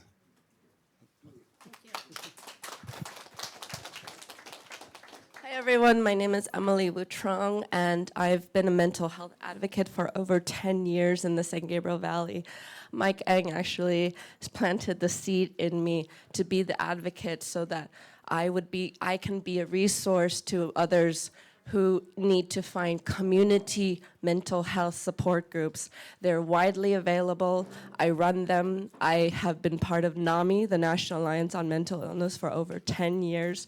We provide all free support groups, classes, and I'm part of the National Association for Asian American Mental Health. You know, we need to talk about mental health and not allow our mental health to isolate us.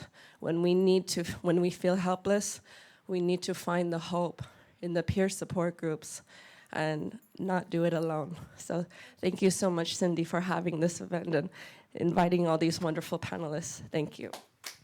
Great. So now I'd like to ask the panelists to please move forward so we could take a good picture with our nonprofit partners here. And also want to recognize Filipino Migrant Center, who was here with us earlier. And they had some hate incident that happened. So if you have the panelists maybe towards the center, that would be great.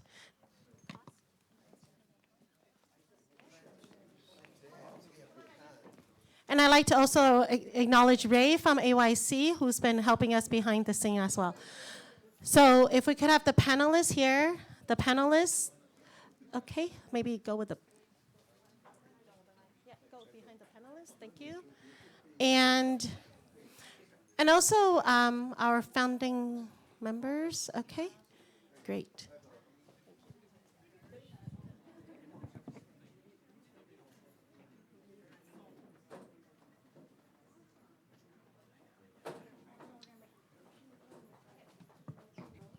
Maybe we could squeeze in a little bit. That's fine, yeah. Make 2 rows. Maybe just squeeze in a little bit more, I think. Okay, chair sounds good. All righty.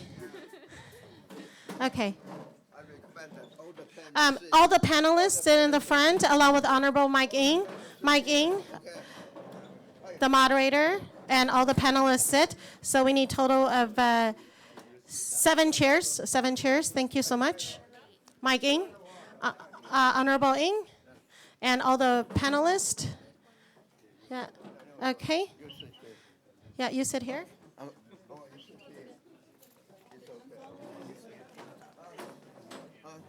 I'm a professional. Thank you very much. And I want to also thank our Paul Su here, who helped us everything in the parking lot, and always community partners. And then since we have not that many, so I'd like to ask everybody in the audience maybe come up for a picture after that. Thank you.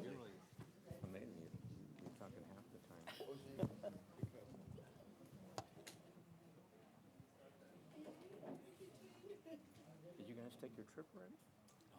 Oh. Huh? You mentioned that you were going to travel, I think, at some point. Or maybe you already did, yeah. If I'm not ready, you are not ready. And thank you, OC, for being our photographer. OC's everywhere. OC, go.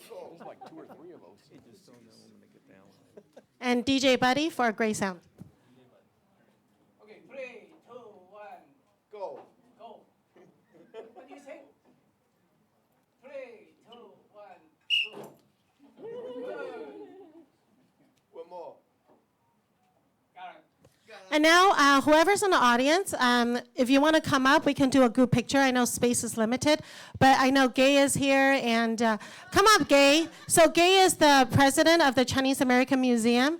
So, you know, I always say with hate, the more you know, the more you're familiar with certain group, the more you less hate, right? So everybody in the audience, if you would like, just go ahead and come up. I think AYC, yeah. Everybody in the audience, if you want to come up. And then we're going to break out into a little 4-people group, and we're going to be sharing. The event is live streamed, just so you know, for your friends, family, colleagues in the community. The event is live streamed on YouTube. I'll be sharing that link here shortly.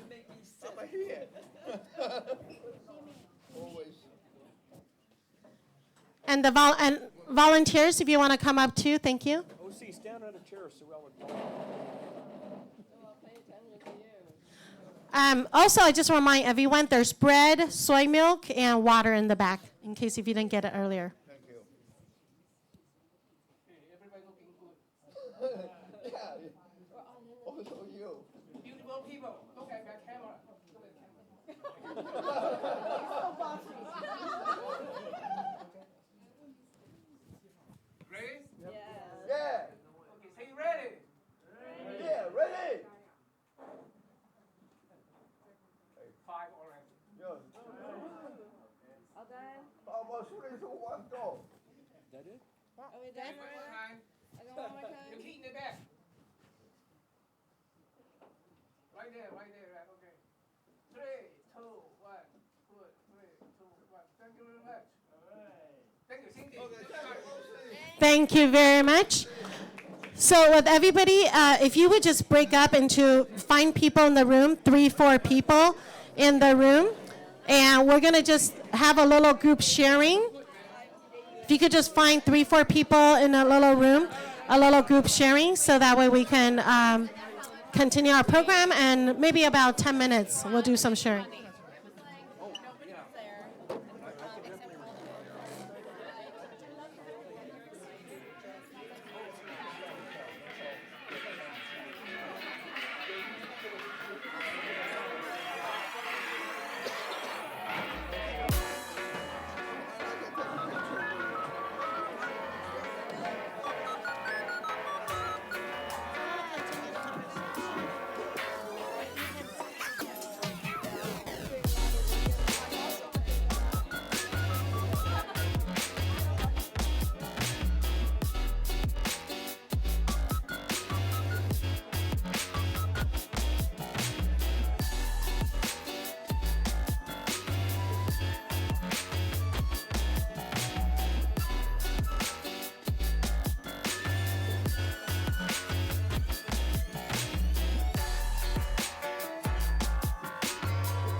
I know some of you are having conversations, but I also want to encourage you to gather a few people and just do a small group sharing.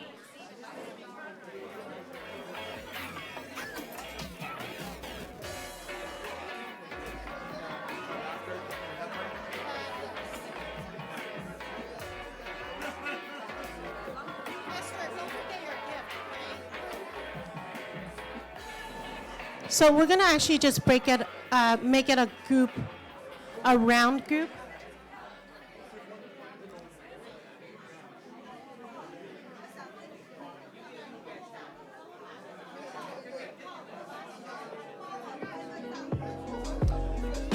Ray, if I can ask you to be a volunteer to just put circles,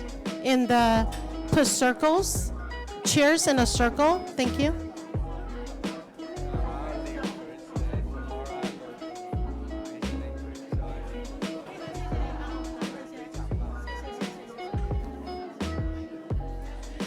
Maybe we'll just do a one group circle instead.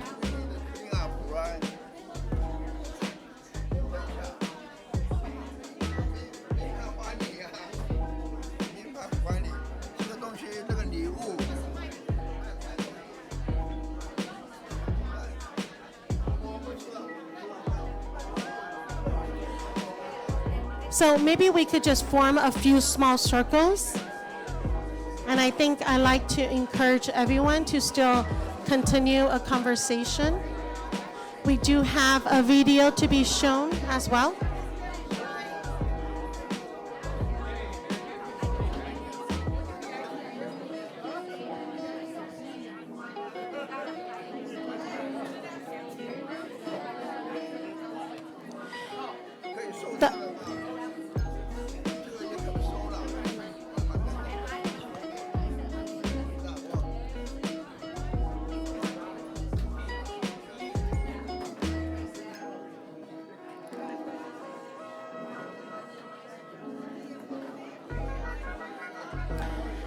Okay, so we have a couple circles here that for those of you who would like to continue the conversation, we're gonna continue the conversation.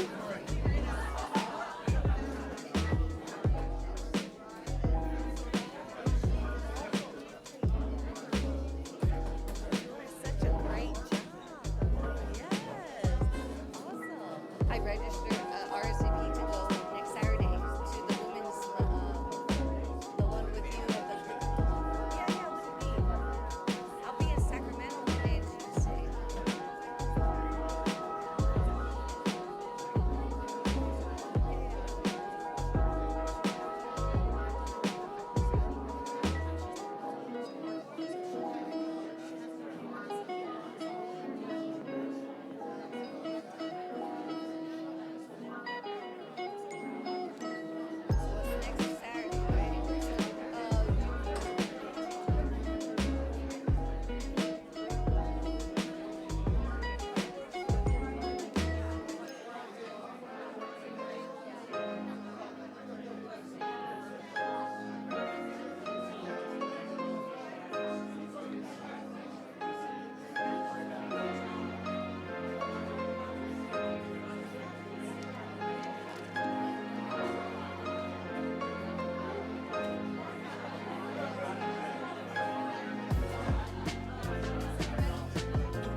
So we have some circles set up. I love for you to continue the conversation. And we do have some victim story on video that we like to kickstart the event with.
Okay. Wait.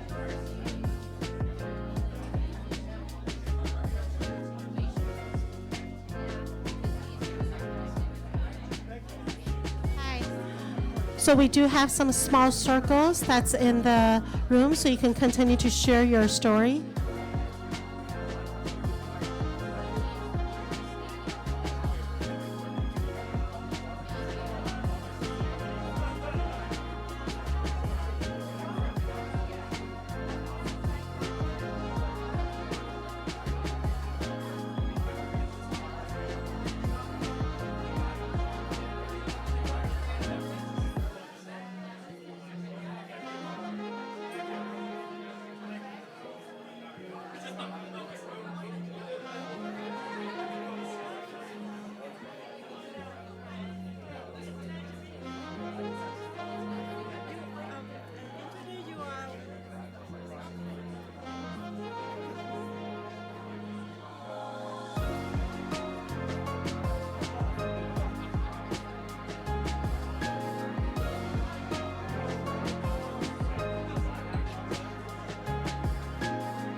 If it's not, then come back and see me. Thank you.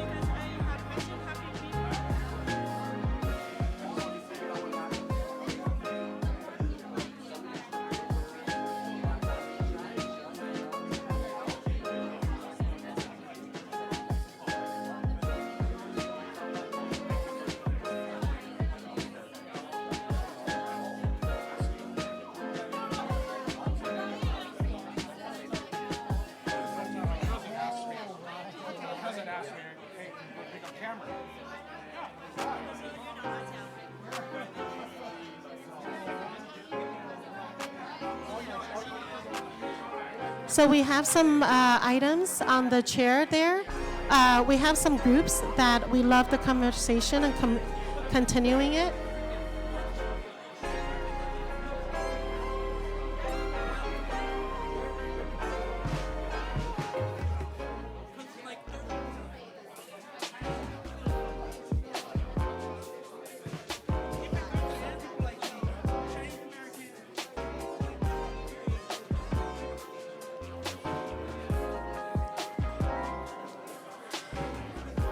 So if I can ask everybody to sit in the circle so we can maybe do 10 minutes of dialogue about, that would be great.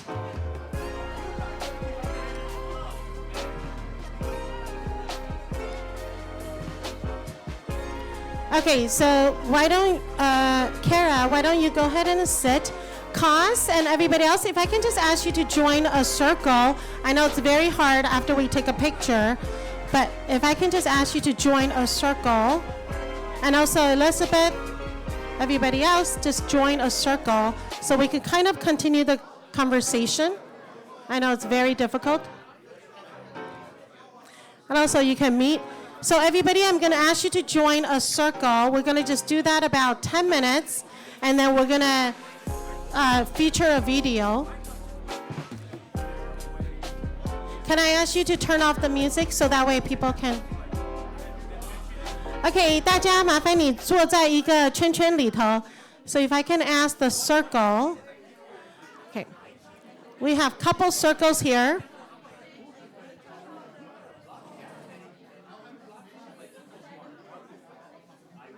Everybody, if I can ask you to join a circle so we can kind of do the last part.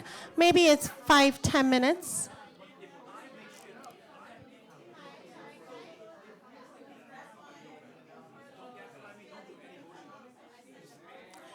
Okay.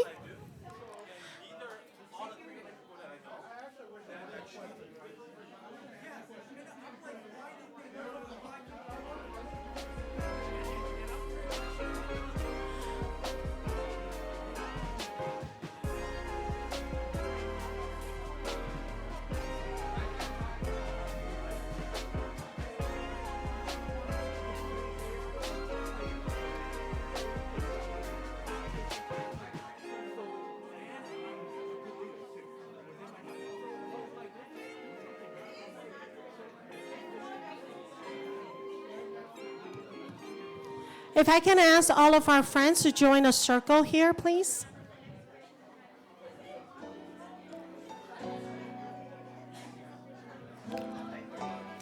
So can I ask the homeless group, come and join a circle, please.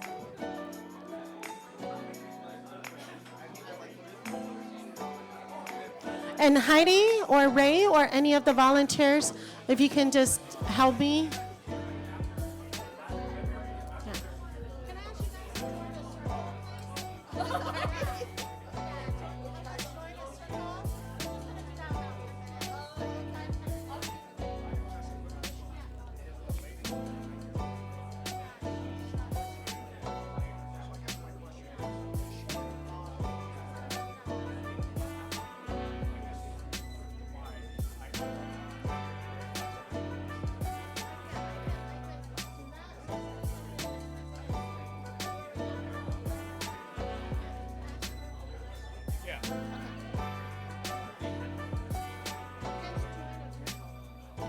Small circle.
Ray, my volunteer Ray, if you can come up to the front.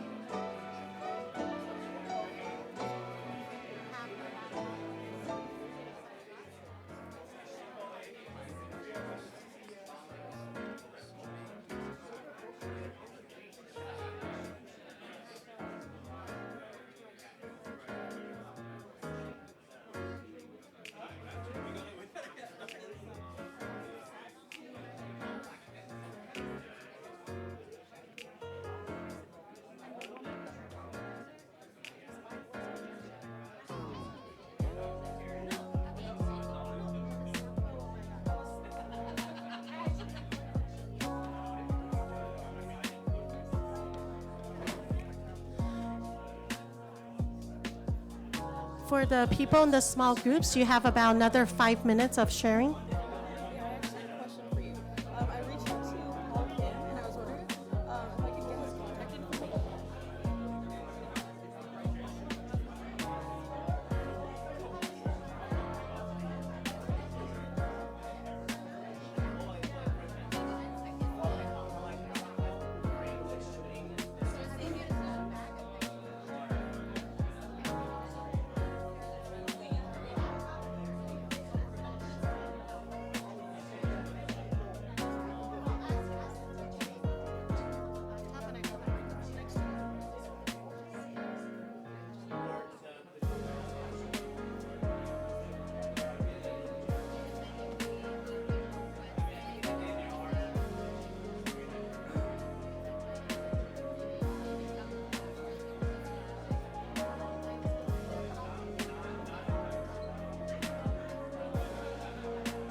So the people in the small groups, we have another 3 minutes, and then we're going to ask a representative from each of your group to kind of just give us a brief summary of what your group covered, followed by, we're going to close it out with some victim story.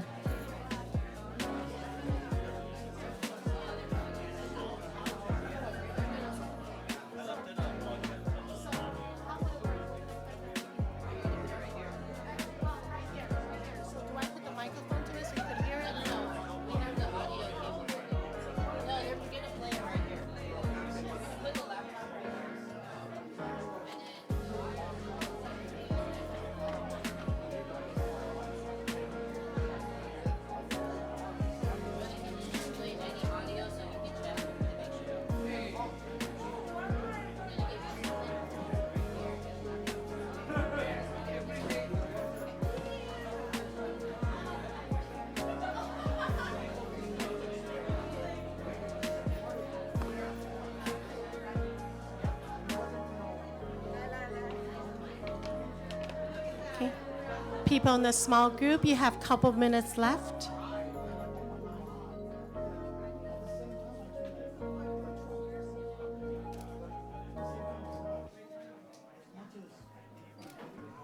To the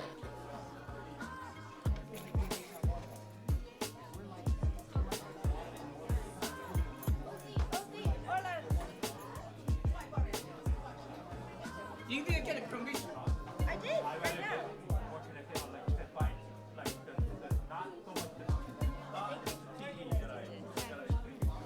Hey, congratulations. Good job.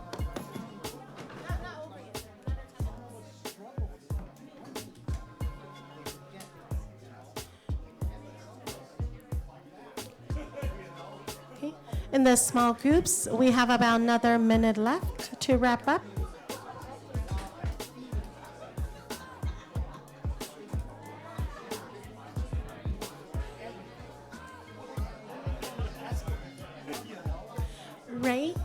Ray from AYC, can I have you up here?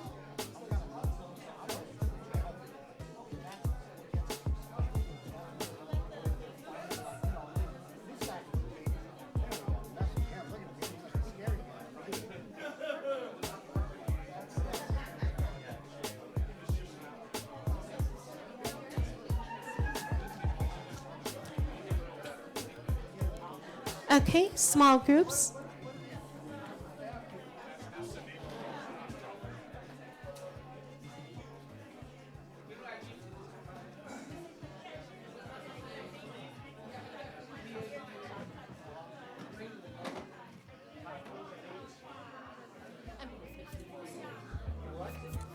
Okay, everyone.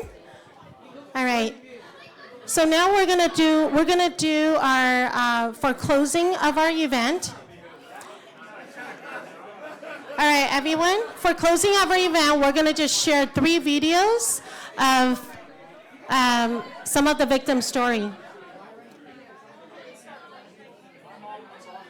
And we're gonna ask each of the small groups to please come, to please give us a little summary of what you should. Also dead. Both officers were rushed to County USC Medical Center where they succumbed to their injuries. KTLA 5's Carlos Salcedo is live at County USC Medical Center in Boyle Heights, where we are learning more details about what happened. Carlos? Sure, and Pedro, good evening. Just a tragic story to have to report on. 2 officers, 2 El Monte police officers killed in the line of duty. Officials here just giving us an update. It's about to wrap up here outside County USC Medical Center. Again, we're told that 2 officers were killed earlier today while they were responding to a call of service. They'll show you video from earlier here again in El Monte. This was at the Siesta Inn. The call coming in just before 5 o'clock as officers got to Garvey near Central. They were fired upon. Now, it's unclear exactly what transpired inside the motel as the 2 officers were responding to a domestic violence call, but we're told there was an officer-involved shooting that then spread out to the parking lot. Again, a suspect, he was shot dead. 2 police officers whose identities have not been disclosed were also shot. They were transported here to County USC Medical Center where they died from their wounds. We are just told that one of them is a 22-year veteran with the El Monte Police Department. The other has been an officer for less than a year, but they were described both as heroes. Take a listen.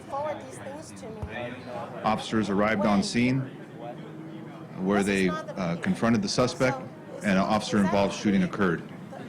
The suspect fled the hotel room into the parking lot, and a second officer-involved shooting occurred. 2 officers from El Monte Police Department and the suspect were struck by gunfire. The 2 officers were transported to County USC Medical.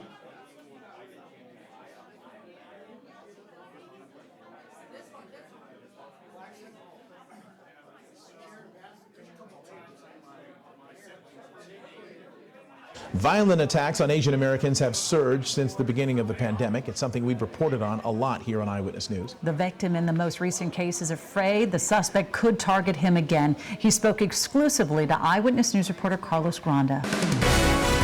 So here we just have one last story of a hate victim story. Samuel Kang was in tears as he spoke about his love for America. He has a little difficulty speaking English, but he has no difficulty remembering what the attacker yelled at him. Son of a go back to your country, go back to your country. The 70-year-old Korean-American man was assaulted back on September 20th. It left him with bruises on his forehead.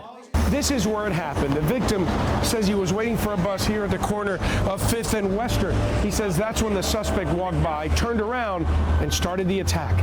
Without being prepared, he started assaulting me when I was wearing my glasses, which caused me to have a rip because the lens of my glasses fell out and scratched my eyebrow. And while being assaulted, I ran away, and luckily there was an officer who was patrolling the area. The suspect was arrested a block away. According to court records, Cantrell Smith was released just hours later on his own recognizance. Kang says he saw him in the same location a few days after the incident. He now feels scared. I was just distraught and flabbergasted and just wanted the justice system to do its work better than before and how I was treated. Crime did occur, and there are a lot of questions that surround this, including why was this perpetrator released so quickly? What's the progress of the case? There have been a number of attacks on Asian Americans over the last year and a half. The Korean American Foundation says attacks sometimes aren't reported. Due to the language barrier that some of these immigrants face, a lot of them have not been able to go forward to proper law enforcement, to LAPD even, to make these reports. The Federation is providing help to seniors as well as these electronic whistles. The idea is to startle an attacker and stay safe.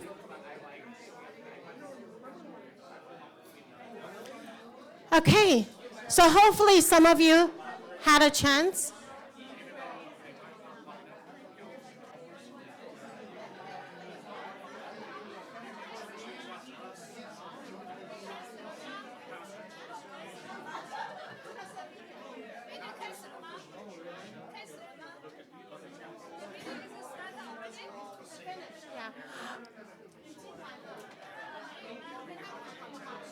Thank you so much.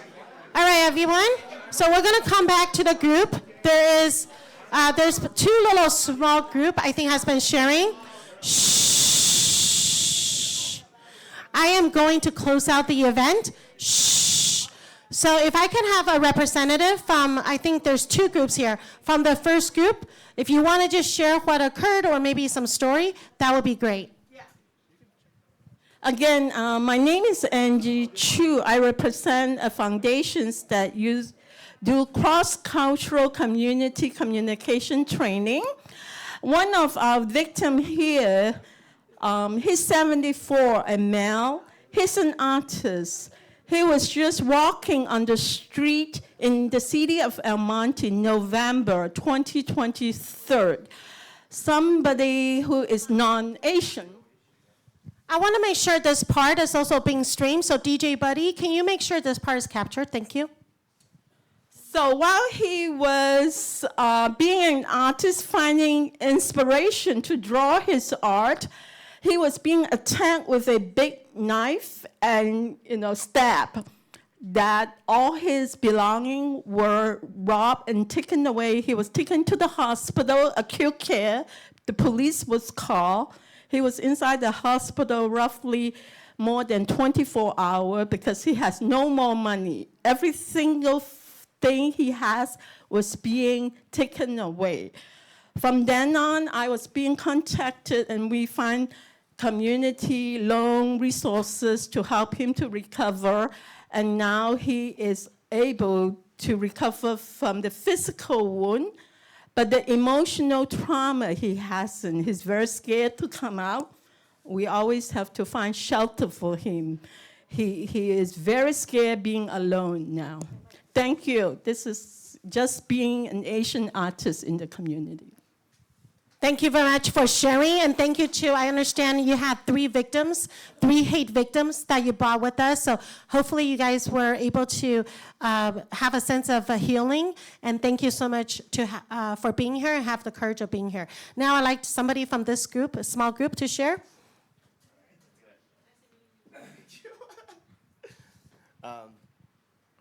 Making sure this is good. All right. Hi, everyone. My name is Kevin Nguyen, pronounce he, him, his. Background-wise, I am a community mental health therapist. I work with Pacific Clinics, Asian Pacific Family Center, on a children's team. With being community mental health, we serve Medi-Cal clients, so a lot of times people don't find us. They get referred to us from the hospital, from law enforcement, from school districts. And it is true that oftentimes people don't really seek out support.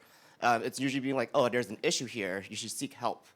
And so reflecting on my work and also what it means to be in with community, our group kind of talked about the idea that at the end of the day, a lot of things happen in life, and we tend to isolate, and this has been the common theme of what we've been discussing. There's a lot of community nonprofits that are doing the outreach work, and at least together in community, we can coalesce together. And I think, as I mentioned, we don't do enough of these regional events, as we are already providing services for the community, whether it be food, housing, other social services, mental health care, health services. There are already people doing the work. We just don't always have the capacity to go out to things like this. So thank you for Cindy for organizing these kind of events, because we do need more of these. And oftentimes too, I also like the ideas of innovations with education and the intersectionality of it too. Something that was discussed within our group was the idea that, yes, babies aren't born racist. It is the environment that nurtures these ideologies. So thank you to Asian American Education Project for being here. I know UCLA is also doing the multimedia textbook project that they're also releasing with California having their high school ethnic studies requirement. We will need to disseminate content. We will need people to be protected as they're also teaching ethnic studies, which has been a controversial political issue as well too. And so with further outreach, having more easy, accessible information to teach the community and along with the youth, I think we can come together in solidarity, not just with understanding what anti-Asian hate crimes are, but also to understand what is hate in general to all the other oppressed marginalized communities as well too. In order for us to understand ourselves and help each other too, I think it's really important that we also understand the hate that's also occurring in other communities as well too. But that's just kind of the general gist. I think it's great that we're all here in community. Hopefully there are more events like this so that we can also give it back to our politicians and our government to also understand and hear the perspectives of what's going on within our communities. And so, yeah, appreciate everyone sharing their vulnerabilities. It is a lot we are handling, but in the end of the day, we're all doing the best that we can, and thank you for being in community. Thank you.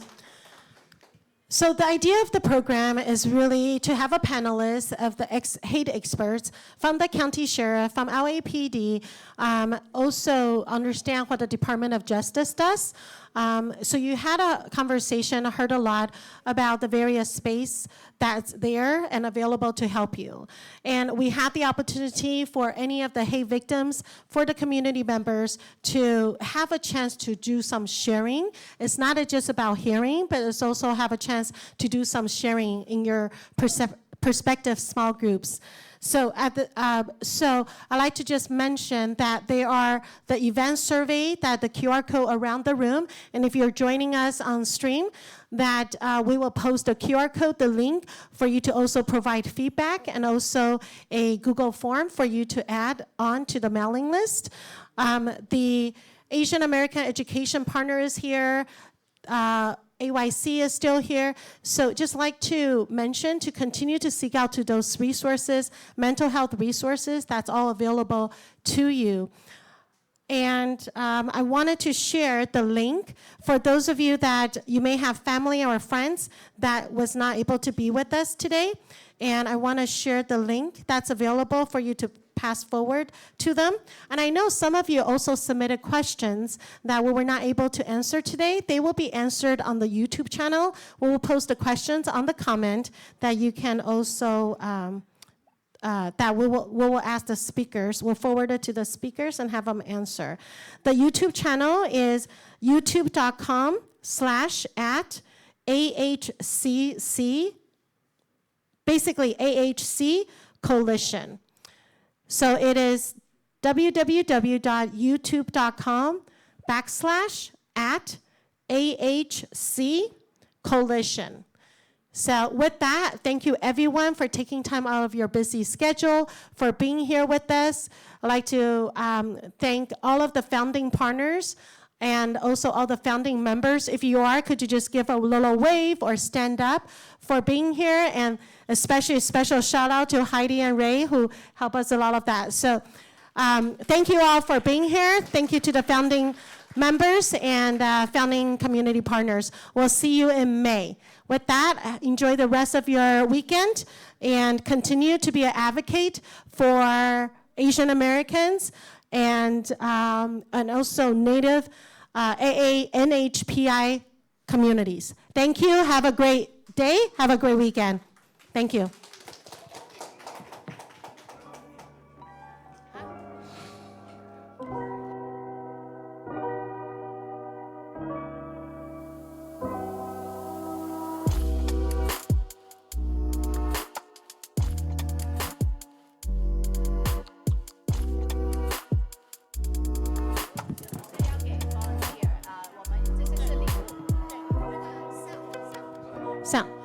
Okay, if you are a community partner and if you're a volunteer, please come up here. We do have the previously agreed community volunteer, that is.